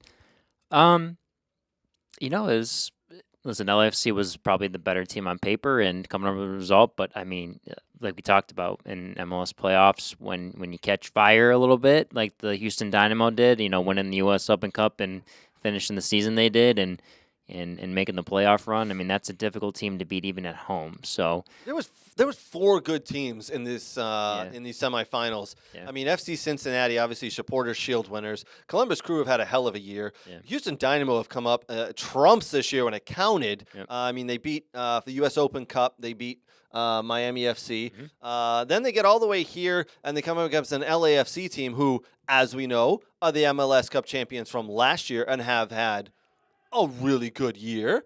And, I mean, just some great matches, right? Yeah. I mean, that's what I say. That's why I love this league, because there's parity. I mean, I enjoy knowing, that maybe Houston could have came with the win at LAFC. They could have came with the win and made it to MLS Cup Final. That would have been awesome to see. A Crew and Dynamo final, that would have been interesting to see, considering Pat Onstad was the former goalkeeper coach, and then he moved into the front office for Crew when he was there. Then he leaves for for Houston, for a team he played with as a player in MLS. So that would have been a really interesting storyline if that had happened. But it'll be a good match. Since he's a very good team, Wilfred Nancy, just hats off to him. Like, that Montreal team, I mean, he took over after Henry left, and I think Henry had him going a little bit, and then Wilfred Nancy picked that up and he made some additions, and I think he's done a superb job at Montreal. Then he comes over to Columbus and fixes a little bit of the culture and such at the club and switching to a 3-back system. And I mean, he's really not using, I would call super high quality like players. You'd think like that a team would have in Columbus, because they have been spending more money as of late in the last couple of years. But you roll out with the starting lineup. Columbus. As I load the roster here, come on MLS Soccer. Come on, MLS Soccer. It's Do thinking. better. It's thinking. Causing time. But a 3-back, I mean, Morea has been really good. I mean, he was a wing back. They originally brought him in. They shifted him inside. Farsi, a guy they picked up at Crew 2, and then he's moved his way up into the first team. Camacho's done really well. Adamson's done really well as a left center back as well. And then moving Yao Yaboa, who was brought in as a winger, but moved back to a wing back has been superb for them. And you're just bringing guys around to surround them. Like Matan didn't get a lot of playing time under Caleb Porter, but he's kind of found a role now within this Crew team, playing underneath Cucho, the striker. Then you bring in a guy like Diego Rossi, who did well for LAFC. They sold him. Then he comes back to MLS. Like, he's done very well. And then you have kind of some veteran and Darlington Nagbe, who's been in this league for a very long time, steady Eddie player, and doesn't make a whole lot of mistakes. And then you bring in an Aiden Morris, who's been he was at IU for a season, and then comes in as a homegrown player, and established himself his first year. Then a little second year didn't play a lot, and then he comes back and plays more his third year, and he's found his way. And it's a very tough team to break down. I think the biggest addition to this team, with Eloy Room leaving, was Patrick Schulte. When I watched him at St. Louis, I was kind of on the fence of how good of a keeper he would be. And boy, oh boy, he's made some big saves. And he made some big saves in that game against FC Cincy. All right, Brooks, I'm pressing you. Now it's on. Yeah. We know who's in the finals. It's Columbus Crew hosting LAFC. Who's the winner? Who wins? I got money I need to spend and put on this game. Who should I bet it on, man? Who am I? Come on, you're the MLS expert. Give me a club. And then I want to know how many goals are going to be scored and how many corners are going to be had. I'm gonna Yes, roll. I want to parlay this. I want to parlay a winner, how many goals, and corners. Just asking for a friend and my other friends who bet. Fair enough. I'm going to go Columbus Crew with the Ooh. upset. Now, is the weather playing a factor in there? Because LAFC obviously play in Los Angeles where it's nice and warm and relaxed and there are beautiful women walking around. Columbus, it's cold. And that's all I got is cold. Is Columbus is the weather playing a factor? I would say if it's a bad day on this Saturday, I would say definitely. But LAFC's played a lot in different environments, and that's what you get with MLS is you play in a lot of different environments throughout the year. So Okay. So who's winning? You got Columbus? yeah, Columbus. What's the score? Give me a score. 2-1. So if I'm going to bet over, I'm going to bet over 2.5. How many corners are going to be in the game? I'm just asking again for a friend who does some betting. Let's say 8 corners for Columbus and 6 for LAFC. So just to be on, whoa, you said 8, 8, and 6? Yeah. So These a total teams get of up and down. 14? These teams get up and down. They don't. Oh. Yeah. They get up and down. They're not afraid to go. See, that's information Yeah. I like to hear. All right, friends, you heard it here. Listen, if you bet the Columbus Crew to win over 2.5 and over 12.5 corners, and it doesn't win, you can blame Brooks. Are you going to refund people's money if they bet it and lose with those? I am not subject. So what do they say on the Financial Channel? All opinions are not, don't or whatever. You can't fault me if you decide to do that. I will fault you. Yeah. If my kids aren't eating next week because of you, we're coming over to your apartment and you're making us all Craig, dinner. don't bet that much. Well, how am I supposed to have any fun, Brooks? I got to get the heart pumping over here. Oh, Okay, all right. There's other ways. I gotcha. Yeah. All right. Well, we will next week we'll be doing the show and we will know who the 2023 MLS champion is. So we'll get back to you there. All right. Euro 2024. The group draw was this week. Someone asked on the this is the most funny, one of the funniest questions I've seen and one of the funniest posts I've seen on the We Are Soccer group. If you are you knew where I was going with this. The one I shared in our group. Yeah. Listen, if you are not on the We Are Soccer group, join it. Sign up for it now. It's free. It's private. It's fun. It's entertaining. And then you get questions asked like this one by Mr. Benjamin Honosa. What are you watching and what are you enjoying more, the Euro 2024 draw or porno? What? Benjamin, what? Yeah. No.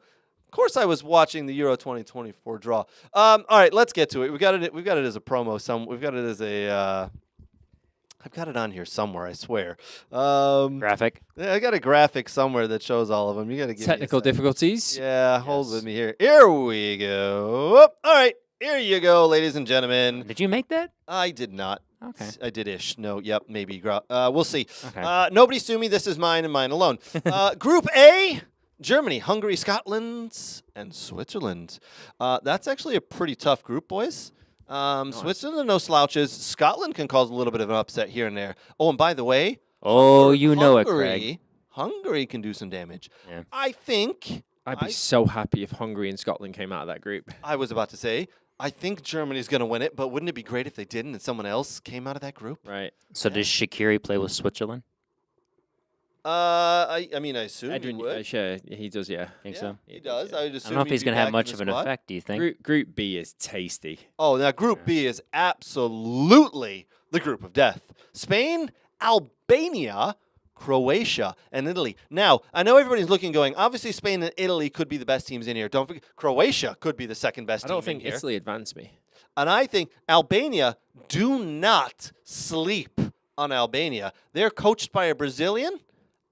Victor would Silva, agree with you. And they have actually, I think they could be the ones who really disrupt this group. All right, Danny, who comes out of this group? Give me two teams that come out of this group. Spain and Croatia. Ooh, saucy. I think you're right. I actually think you're right. I'm going to agree. I think Albania go down to the wire, go down to the last game, but in the end, I think Spain and Croatia, who have been in every major tournament for the last couple of decades and done very well, use their experience and get out of it. Group C, England. Well, actually, to be honest with you, Oh. it's a round of 16, isn't it? So it's the top two, and then the four best, the top two, and then Yeah, there could be another four. one. There's four wild cards. Yeah, there could be the right, wild yes. cards. So, I- but yeah, it's Spain and Croatia. Yep. Group C, England, Denmark, Slovenia, and Serbia. I would be very hard done by and worried if anybody picked anybody other than England and Denmark to come out of here. Thoughts? Yes? Serbia will be difficult. Mhm. Slovenia will be no slouch either. But yeah, England and Denmark are probably the favourites to come out of that group. That'll be an interesting match, actually. England Denmark. It will be. Could you have picked if you could have put England, Danny, in any other group in this, replace them with the top team of a group, right? So obviously Germany, Spain, England, France, Belgium, and Portugal, the top teams, replace them in any group. What group would you have liked to have seen them in? Or is this the group? I mean, This is the group I would like to have seen them in. I mean, if we were in Group E instead of Belgium, it wouldn't have been a bad group to be in with that playoff, playoff B winner. But I mean, that playoff C winner could see Portugal, Turkey, Czechia, and Poland. What a group. I mean, Poland are in that third playoff C Yeah, group. what a group. But yeah, I mean, Group D's no slouch either. Yeah. France, Austria, Netherlands, and Group I mean, Austria playoff. are difficult to play against. Like, they're a difficult country to play against. Yeah. I mean, that could be the group of death at some point because you got Poland, Wales, Finland, or Estonia can end up in that group. I put in the group chat that Group B is a group of death, but don't even D. think the Group D couldn't be it either. I Correct. mean, France, Australia, and Netherlands. Are you kidding? Woo! And do we know the two teams, the playoff winner for A there? Yeah, so I don't know who plays, but it's of the four that can enter the group is Who is it? Poland, Wales, Finland, or Estonia. Yep, that's I gonna mean, be you a got tough- Poland in there. I mean, that's Absolutely could be So a tough group. who's playoff winner B? There's four teams there. Who is it? of Israel, Bosnia, and Ukraine or Iceland. Ukraine. I mean, if Ukraine go in there, Iceland are not an easy team to play against either. But if you go in, there, that's tough. What about Group F? Georgia, Greece, Kazakhstan, or Luxembourg. I mean, that's a piss easy group. That for Yep, Portugal. that's pretty easy. Portugal Portugal and will walk Turkey. it. Portugal and Turkey will walk that group. Yep. Absolutely. Let's just go through Group E, Belgium, Romania, Slovakia, and we probably said Ukraine there. Yes. To be honest, Belgium, even with their aging golden generation, come out of that. And then, to be honest, if it's Ukraine, I wouldn't discount Ukraine actually coming out as a second team possible. in that group. I think they might be a better team when they get up and going than Romania. Agreed. Yeah. No, I think Belgium will probably come out of it. But then again, Belgium have lost their golden generation of players. Now, whether De Bruyne is fit or not can carry him over the line as a captain, you don't know. But I mean, Romania and Ukraine could come out of that group. Yeah. It could be any one of the four, Anyone. really. Yeah, and I think we're all agreed. Group F, Portugal and Turkey will probably come out of that one pretty easily. Yeah. Good for them. Ronaldo leading the way. Ronaldo's going to be taking all the penalty kicks and the free kicks, and he'll probably be, the Golden Boot winner, and everybody give him plaudits for it. Yeah. Again, the favorites: Germany, England, France, Spain. In my opinions, for the entire Euro 2024, which is set to be played in Germany, my friends. So lots and lots to get to there. Let me get back here. Sorry. I'm thoroughly looking forward to Euro 2024. I'm a huge fan of the Euros. I know Nate loves a good Euro. He does. That's one of his favorite tournaments. The funny thing is, one of the first live events. Is that a Greek Euro or an actual Euro? Oh, Euro? Oh, but they call it a Euro? Gyro, they Yeah. call it. Yeah. One of the first live events We Are Soccer ever did was actually at the England-Italy final. We did it in downtown Birmingham, which is very cool. That video can be found on our YouTube channel. It's getting a lot of views still, by the way. It's interesting. All right, so looking forward to the Euros, but we got a long, long way. I think we're officially 7 months away from the Euros, as they say.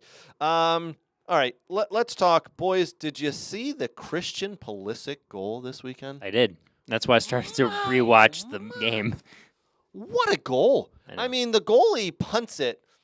His goalie, the On the AC run for Milan, that touch. punts it. Oof. It must have been probably about 45 yards away from the other goal, and Christian Pulisic, full dead sprint, as the ball's coming over, takes a first touch in stride towards goal. I mean, I thought he should have hit the ball a little earlier on his shot, but he wanted to go close to the goalie, and then he chipped it over the goalie as he went down to block. What a phenomenal... I don't know what I'm more impressed with. The first touch of the goal overall. I mean, just what First touch. What a first touch. First touch. Magnificent. Yes. Yeah. Oh, my God. If you haven't seen it, on our Twitter page, go ahead and find it. We retweeted it yesterday. What a brilliant Talk goal. about a bold for the goalkeeper. Oh, I know. Yes. On the run as well, yeah. That was brilliant. Absolutely brilliant. Yeah. All right, let's jump in. Let's do NCAA men's. All Final right. Four is now set. Brooks, who do we have in the NCAA Final Four? Because we know last night, Indiana took Notre Dame all the way to penalties, and Notre Dame at home prevailed, so they head into the Final Four. Brooks, who's the other three teams in the NCAA men's Final Four? Yes. So advancing along with Notre Dame is Oregon State, who won 1-0 at UNC. So they had to beat the Tar Heels, who were the Beavers of Oregon State, huh? Yeah. All right, very nice. Good job. Clemson, who had a 2-0 win over the Trees of Stanford, but they played that game at home. Okay. And then West Virginia, who beat LMU to So West advance. Virginia, Clemson, Oregon, and Notre Dame. Yes. Brooks, if I got to press you and I got to put another bet in, I got to make sure that the car payment gets made next week. Who am I betting on in the NCAA Final Four, my friend? Who am I betting on to go all the way and win the NCAA tournament? So this is a tough one.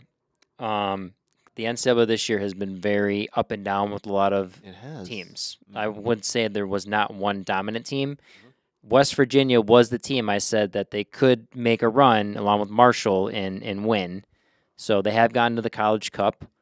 So I'm going to go, though, I don't know if they're a dark horse, but I'm going to go with Oregon State that I think they can win. Oh, wow. Okay. Yes. I didn't think you were going to go. I thought you were going to go with a Clemson, but okay. Oregon State. Okay. I think All right. I think Notre Dame is a very good structured and defensive team. I think Brian Dowd is probably one of the best goalkeepers in the men's college soccer game. I think they don't have the best scoring out of the four teams left. I think they're the one that's the weakest in the front to score goals.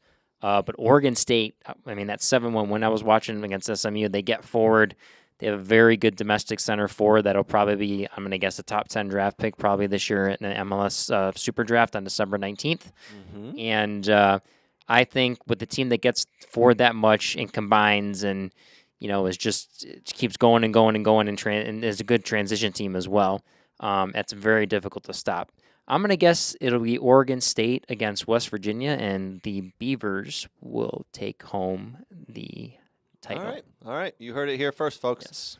Again, if that bet doesn't come off, Brooks said he will reimburse you for whatever you've put in to the bet. Yep.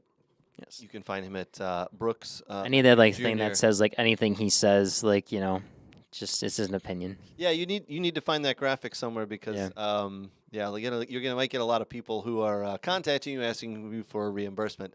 That would be pretty funny, actually. Yeah. While everyone's on the Notre Dame bandwagon.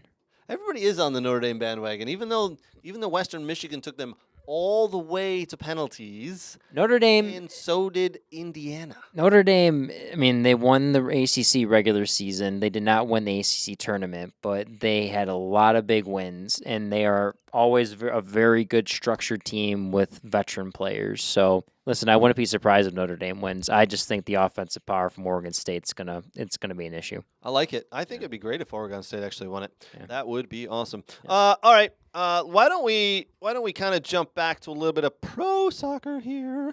I love talking about NCAA soccer and some other pieces, but why don't we? I want to finish up. I want to put up the Bundesliga table. So, boys, this weekend the Bundesliga happened. It looks a little different because Bayern's game was postponed. Bayern Munich were supposed to play FC Union Berlin. That game was postponed because overnight they had 17 inches of snow in Bayern. So they definitely canceled the game due to fans and supporters traveling to the game. So here's your breakdown. Bayer Leverkusen still number 1, 35 points. Bayern second on 32 points. But if they pick up that win, which they would probably have done over Union, they would have been at first. Stuttgart, Nate's Stuttgart win again. Wow. Absolutely incredible the run Stuttgart has been on. Champions League for Stuttgart, huh? They are Great in separation absolutely. now. They are, because if you look at that top three, 35, 32, 30, and then it's 4 points ahead of Leipzig in fourth. And 5 ahead of Dortmund. And 5 ahead of Dortmund. Incredible. I know. Absolutely incredible. Especially as, I just want to let everybody know, last year Stuttgart had to go into a relegation playoff to remain in the Bundesliga. If they'd lost, they would have been in Bundesliga 2. They very well could have been in Bundesliga 2 right now. But they won, and they're in third spot. It is, I'm not kidding, that might be more of a turnaround than any turnaround I've ever seen. That's probably the best turnaround I've seen. So if you're Dortmund, Leipzig, Frankfurt, how much do you feel like you're just not performing? It's kind of not to say it's a good run by Stuttgart, but it's kind of a slap in the face that you're not performing that well. You know what I'm saying? Coaches may get the Bundesliga coaching carousel for firing may get started up here soon. Oh, it could get started up real soon. We've already had 2 firings. Union and I don't know who the other one, but their interim is a female coach for Union Berlin. Ooh, that's right. Yes. Yeah. She won. Union, as they say, almost like Yes. weird onion. But once that carousel gets going, Yes. oh my word, I love the Bundesliga coaching carousel that happens. Once one happens, Yes. they all get on this carousel. Fired, hired, fired, hired, fired, hired, fired, hired, fired, and that's how the carousel goes. You know what? Nate should be ecstatic. I think he is. The funny thing is, I think he gets more excited about the Stuttgart games and the wins than I think he does about anything for Man United. But it is what it He is. just likes to cause trouble with the United stuff. I think you're Yes. right. I think you're right. He was pretty down last night, Nate was, and I think this morning as well with FC Cincinnati losing. Oh man. I think we almost had to do a wellness check last night on him when we saw that FC Cincinnati lost. To the credit of people in the We Are Soccer Facebook group, I want to say thank you for not pouring it on poor old Nate. because he does owe us a nice dinner. Hey, we didn't discuss that, did we? We didn't. We should. Yeah. Yeah. Hey, Danny, we made a bet with Nate about who was gonna win. It's on the bet board up there. It is. So Nate owes us dinner, does he not? At the Whitney. At the Whitney. And apparently, which I don't remember this being added, but Brooks is driving us in a limo to the Whitney. By the way, the Whitney, for anybody who's watching, is a very nice, very elegant steakhouse. So, Danny, put your best slacks and your best rags on. Your best trainers on. Your rags. Nate will have to put his best tank top on. I mean, a clean one this time. And I'll probably just wear a random soccer jersey. We're going to the Whitney. Brooks is driving us in a limo, and Nate's paying. Oh. Couldn't be better, could it? I'll wear a lacrosse jersey. What? Well, you're not coming. You're just sitting in the limo because you're the limo driver, right? Oh. You've got to sit in the limo, mate, with a top hat on and all that sort of stuff. And when we're ready, we'll come out and that's it. Okay, Miss Daisy, drive us home. Yeah, we're all hammered now, so drive us home. Oh no! You know what's gonna happen?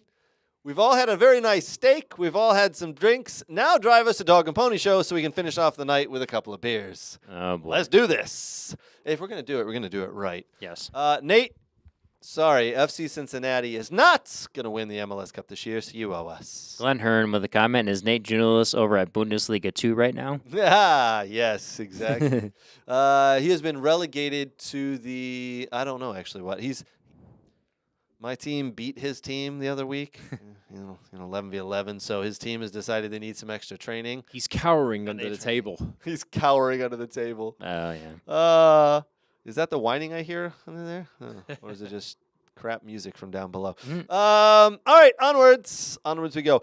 Some quick news and notes for everybody here. You know what? No, we're going to wait. We're going to wait for the news and notes. We're going to wait to the end for the news and notes. There's actually some pretty funny news and notes, and I got some questions that are being asked.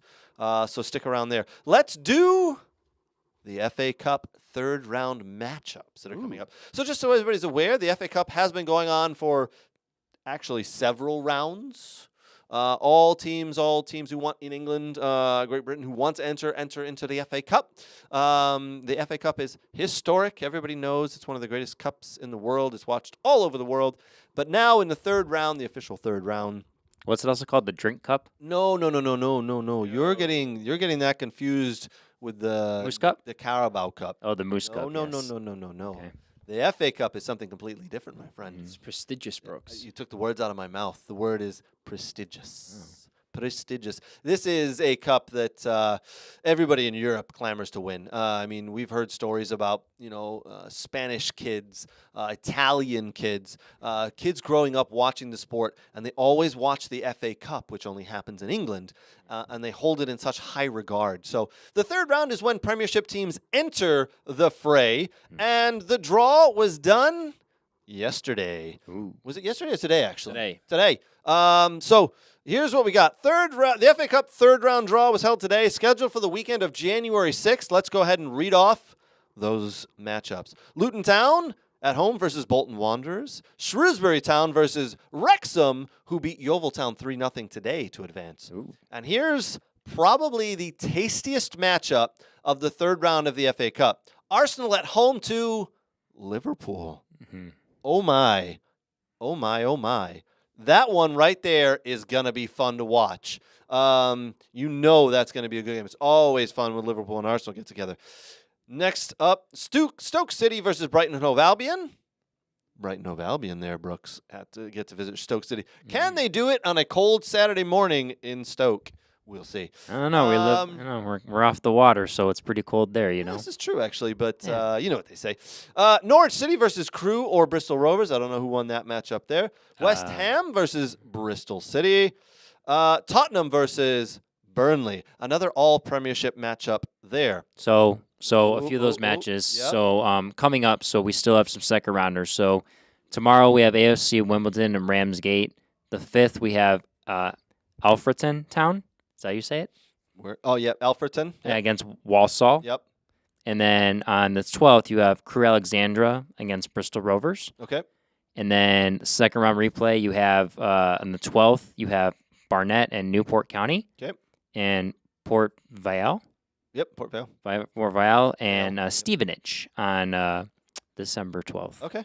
Was that good? Yeah, that wasn't bad actually. Wasn't bad pronunciation there, Okay. mate. Yeah. All right. Actually, I was quite proud of you there. I'm learning. Yeah, I say he's The actually learning. Norwich. Nor- Norwich. Yeah, don't ever say Don't- Norwich. Might as well say right? Yeah. Standwich. Norwich.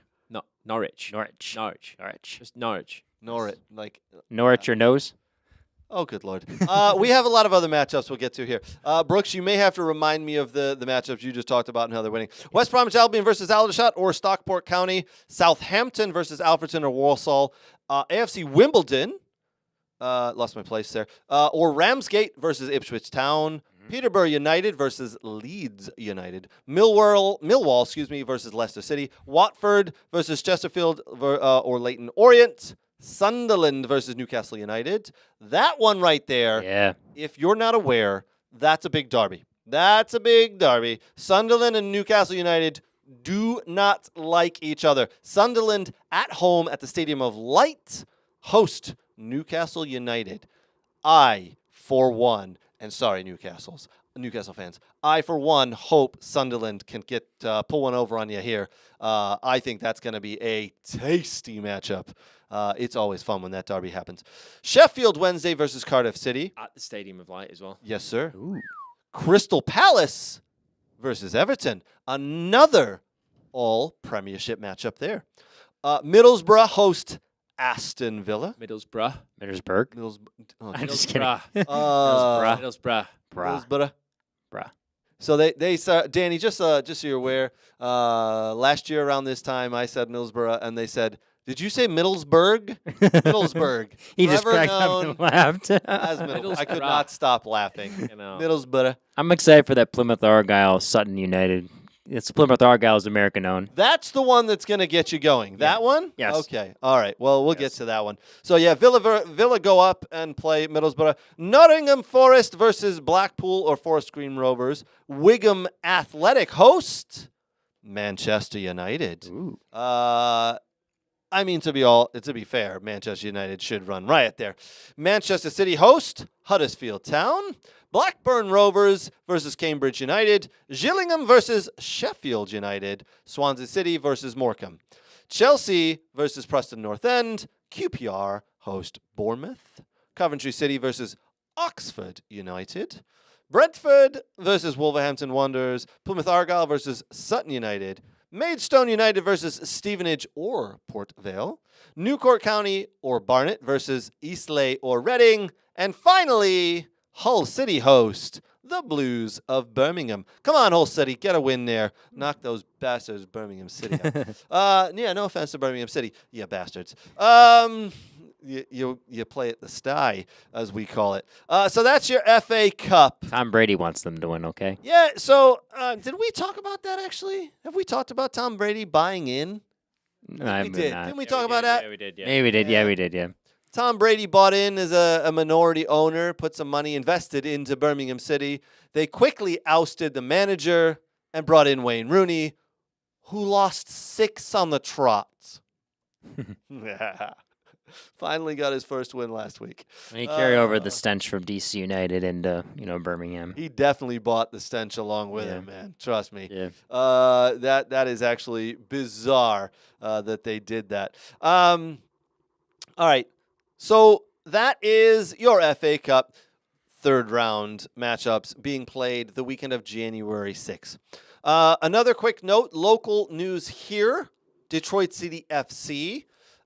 Trevor James, the coach, has moved into a sporting director / general manager role. And this week, he found his own replacement for the head manager role. Former EPL player, Danny Dichiau. So Danny Dichiau was, I believe, an assistant coach At Sacramento Republic. at Sacramento Republic. Yes. Um, Under Mark Briggs. Wasn't he at Toronto as well? Toronto he, FC? he played over here He played. in the early 2000s for a year, I believe, at Toronto FC. Yeah. Maybe a little longer, but suffered through some injuries as well towards the end of his career. Went into coaching and has remained here. Did he as come a over with coach. Jermaine Defoe? You do what? Was he at the same time Jermaine Defoe was at No, I don't TFC? think so. I think it was before Jermaine Defoe. Okay. What do you know, Brooks, on his coaching career? Do you know much at all here in the USA? No, and I think it sounds like he's looking for an opportunity, honestly, to take the reins of a club and Sac Republic's been very good the last few years under Mark Briggs and that staff. So I think it's kind of some guys branching off on the Mark Briggs coaching tree. Okay, interesting. Well, we'll see how he deals with the Detroit City FC and the faithful Northern Guard. Well, there's some changes that need to be made at DCFC. Some players coming in and going out. We'll see what he does because I'd say unfortunate, but he's inheriting a team that finished 8th and got into the playoffs, and knocked off the Pittsburgh Riverhounds, the number 1 ranked team in the USL Championship in the first round. I think the question he's inheriting is, a good team. The question is what playing style does he want to have? Because Trevor was more of a defensive, 3-5-2, play it forward. Is he going to change to more attractive style soccer? Like, what's the vision that we have going on? What's Trevor James going to give him the reins to do what he wants? Is there going to be? It's going to be interesting to see what it'll be. And I'm sure those two know each other because Trevor's from England. So I'm sure they've met somewhere along the line because he's been in the pro game for a very long time. I just hope he brings a little bit more of an attacking style to the play. Now, again, no disservice or discredit to Trevor James and what he did at Detroit City FC with what he had. He got them into the USL Championship playoffs 2 years in a row, their first 2 years there. They beat Pittsburgh this year, knocking off the number 1 team, Pittsburgh. So credit to Trevor James. I just wasn't a huge fan of his down and dirty, muck it up, very defensive, we'll win 1-0. I'd rather see a 3-3, 3-2. Let's go big center backs that win balls in the air. Let's go and let's play attractive soccer. Our pitch to play attractive soccer on, though. It's not very wide. I know. It's a small pitch. I know. Yeah. Well, I say that, but Antoine, you remember last year we had Antoine Hoppeneau, right? Hoppeneau, yeah. Mm-hmm. And he went to Hartford. I love watching him play. Fast, quick, winger, getting up and down, whipping the ball in, scoring a goal or two, making some runs, and then they got rid of him. Well, I don't want to say they got rid of him. He left. He wanted to sign for Hartford. He wanted to sign for Hartford. I think they gave him more money. I don't know the ins and outs there. But if you can find a player or two like that, the football becomes a little bit more attractive, right? This year, I feel like we didn't have a single player who could get the ball down and run at people and make things happen and create. We didn't have that. So I hope Danny Dichio can get a player or two in like that does that and be creative. We'll see. Anyway, so congratulations, Danny Dichio, for joining Detroit City FC. Congratulations, Detroit City FC, on picking up a brand new head coach. Well done there. Okay, 46 out of 48 people voted for Tim Howard to be elected to the National U.S. Soccer Hall of Fame. So congratulations to Tim Howard. Yeah, there you go. Well done, Tim Howard. I do have a couple of notes here. So goalkeeper. Was he the only one?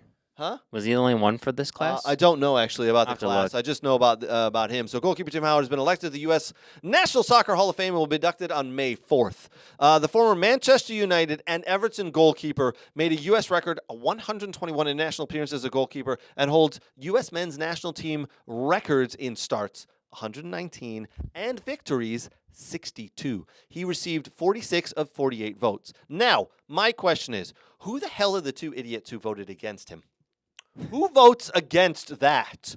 I mean, did you know that he still holds, I think he's 8th right now in the Premiership for most shutouts? You're telling me a U.S. men's national team player is 8th in shutouts in the Premiership. He has 119 starts for the U.S. men's national team, had 62 victories for the U.S. men's national team, and you voted against him? You voted against him. Why? Who? We need to find these people and ask them the question of why, and you need to leave now. Yep. Sorry. That boggled my mind. Sorry. I really, that should have been 100% of the votes, in my opinion. Am I wrong? Am I wrong, guys? No? No. I mean, come on. The guy's a legend. I think a lot of these Hall of Fame inductions, the Ballon d'Or, different, even though I agreed with the Ballon d'Or, but the different voting rights and voting ways for these top awards, I mean, whether it be the Associated Press or the AP coaches for college football just Sure. baffles my mind at the minute. Yeah. I don't understand why Alabama's in the top 4. It's just ridiculous. I know we're talking American football here, but Did you read this? So he was elected to the U.S. Soccer Hall of Fame on Saturday, but he's going to be inducted May 4th. Yes. Okay. Yes. Because I was looking to see the Definitely class. mentioned that. I saw the 2023 class. Who's the class? Do we know who else is in there? Oh, here we go. They have an article here with AP News. Let me see. I mean, I got to be honest. The Hall of Fame. It's Bull. we're I'm just not a huge fan of it. listen. We just don't listen. If England and Europe don't do this right, Well, they started to do it for the Premiership, I think, last year, and then they Yeah. quickly quit out on it because it's kind of garbage. there's just more history on that. There's just not enough history. But it's an American thing. This is very American. Absolutely is an American thing. Yeah. Canton, Ohio, Pro Football Hall of Fame. Yeah. You know what I mean? Like, Cooperstown, that's baseball, so Absolutely. that's how it is. Do you know who's in the class, or we still have to? It's scattered. Okay. They don't have Well, a list. no worries. Yeah. No worries. It is what it is. Yeah. We got a couple other things I'd like to chat about here. There's a new soccer documentary coming out. I saw the commercial for it the other day, by the way, boys. Grant Wall's in it.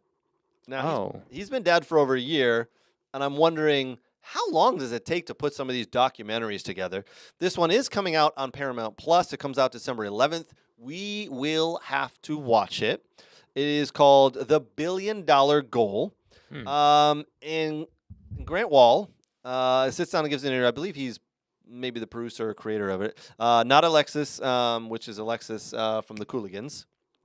And a lot of others dive into the origin of soccer versus football and that whole thing. I think this is a very, I don't know what, more of an American thing now. I don't know of a ton of people who really care if it's called soccer or football. I really don't care.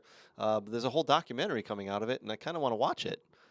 I'll watch it just for the interest purpose of people trying to differentiate between why Americans call European football soccer and why they call American football, which I don't understand from a perspective of the fact that American football is not 99% played with your hands, right? And it's run down the field. So I mean, you could call it something different, but I get it. I understand. But it'll be an interesting documentary for sure. I'll definitely watch it. Yeah, it just took me by a little bit of surprise, right? Because Grant Wall's front and center in this, and as we all know, he passed away at the World Cup last November. So I should say last November. I might add. Say again? Controversially passed away, I might add. Yeah. Yeah. There's still a lot of surrounding that, right? Okay, so the funny thing is, We don't want to get. We don't want to say too much on we the don't show. say too much, but 'Cause the his Saudis might- wife pretty much is it not? She's a doctor. I don't want to say at peace with it, but she read the report and everything, and she said, "Yeah, I understand what happened. I'm good. Yeah. Let's just keep him alive in our memories." She didn't want to raise anything. His brother, on the other hand, thinks something very fishy happened. Yeah. I haven't heard anything of that lately, though. But he passed away in Qatar, the World Cup of 2022. So, but yeah, very interesting. I saw that he was front and center on this documentary. I went, how long ago was this filmed? And it's just now coming out. So, anyway, couple of other little pieces of news and notes here. Barcelona won today, 1-0 over Athletic Madrid. João Felix, who's on loan to Barcelona from Atletico Madrid, scored the winning goal for Barcelona. So if you're following along, João Felix plays for, or is the parent club is Atletico Madrid. They loaned him to Barcelona, who played him against Athletic Madrid today, and he scored the lone goal in the 28th minute. They said in the first half he was absolutely on fire, the best player on the pitch. You knew he wanted to go and score a goal. He scored the goal, and did he celebrate? Oh, yes, indeed, he celebrated. He celebrated Jumped pretty on the good, advertising board. Oh, yes. He was very proud of that goal. He is not very happy with the situation at Athletic Madrid. Very interesting. Sure, Simeone wasn't happy either. Oh, he was not. Ooh, he was not. He was seething, actually. What I don't understand is, Athletic Madrid, normally what happens is, like Brentford, as we mentioned earlier, Brentford sent Raya on loan, officially for the year, to Arsenal. Arsenal last week played against Brentford. Rhea was not even on the bench, not starting in anything, because an agreement's put into place that says if we loan you this player, he cannot be used to play against us. Athletic Madrid, you kind of forgot to put that little stipulation in the contract because he came and played against you today and he scored the winning goal and you lost 1-0, by the way. So I don't know what's going on there. Hey, is what it is. He was very happy to score. Let's put up the La Liga table. Real Madrid lead the way on 38 points. Girona only behind on goal difference, also on 38 points there. Girona, what? My Girona is it? What's the song? My Sharona. But Girona. So it's my Girona. Nobody's catching Madrid. Girona will drop off. They'll at some have to point. drop off. They have to, Nobody's right? catching Madrid. Yeah, they The got it. arguably the best player in the world right now. I don't know if you want to learn more about Girona, you should read that article by Archer. He did a very good job. Yeah, visit our Substack. We got a great article on Girona. Yes. But I'm in agreement with Danny there. I think Real Madrid really do run away with this. We do see Barcelona there, even after today's win, on 34 points in third. Athletic Madrid on 31. Athletic Club on 28. This is going to finish as it is, right? I think this is how they're going to stack up. The only thing I think could happen is maybe Barcelona catch Girona at the end. Mm-hmm. That's about it. Barring any injuries, I think this is how it finishes. Down at the bottom, Almeria on 4, Granada on 7, Celta Vigo on 8. And, I think that's how it's going to end up down at the bottom as well. See ya! You're going to be relegated to La Liga 2. Listen, if you want to learn a little bit more about Girona, their playing style, how they came about, what's going on there, visit our Substack. We got a great article that Archer wrote, guest author, young author wrote for us. So visit that there. We got. I think we've gotten through most of the stuff here today, boys. Wheel of randomness? We could do wheel of randomness. Do we want to do one, Danny? What are your thoughts? Yeah, let's give it a shot, bro. Yeah. I've some still new got ones on there. I've still got some of my beer left, so we might as well do a little bit of wheel of randomness to finish this off in the last few minutes. Have at it, buddy. All right. Here we go. Okay, here we go. All right. Ooh, landed on the red triangle. Yeah. If Waz started a band, what role would each of us have? What started a band? A band. Oh my word. Oh, good lord. All right, I'm gonna go first. Danny's gonna be our lead singer. Nate's gonna be on drums. Brooks, you're gonna be the this part of the stage crew, and I'm gonna be the guy on the corner dancing. You ever seen the Mighty Mighty Bosstones live? They had a guy who was up there, and all he did was dance. He was at every show. He was part of the band, and all he did was dance. He didn't sing. He didn't play an instrument. He was just a dancer. That's going to be me. I can get down and really I can't dance. But I'll pretend. I'll do the white boy dance. Yeah. But yeah, Danny's our lead singer. Nate's our drummer, and you're part of the crew to organize everything and get us ready on time. Fair enough. I'm usually pretty good at that. Have you seen the movie School of Rock? Yes. Not. I love that movie. That's absolutely brilliant. We were just watching it today, actually. So I would, we would definitely be a punk rock band. I'd be the lead guitarist. I always Okay. wanted to be a guitarist. I'd Yeah? definitely be the lead guitarist. That's funny. Brooks, you can be the geeky piano player. Wait, hold on. Brooks, Maybe do you on the actually- Spiked here. Brooks, maybe do on the you keyboard? play any instruments, Brooks? No, I'm not Oh, musically see, gifted. I would have thought he would have been a piano player. Yeah. Yeah. My sister played piano and took piano lessons. Nate's definitely the angry drummer. Yeah. You're the band manager. Band manager? What about when the band manager keeps getting drunk every night? We're never gonna make it when he shows. I like that. All right, Brooks, what you got? I mean, I've always wanted to learn how to play guitar, so like I would love to be not the lead guitarist, but the bass player. Alright. I'm fine with that. All right. Nate's. You can be the lead singer, Craig, since you like to sing. Yeah. I'm really good in the shower. Yeah. Shower singing. Shower Yeah. singing is my thing. I'm gonna go Danny on drums, and then Nate's the saxophone. Saxophone? Yeah. The saxophone Yeah. player. Oh my word. Yes. Oh, it's brilliant. All Yes. right. All right. Let's do one All more right. spin of Wheel of Randomness, and All we'll right. call it a night, boys. What we got here, Brooks? Let's go. One more.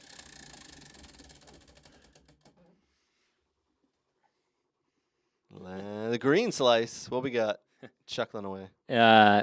Nate offered his time to cook a meal for you, what would you have him make you?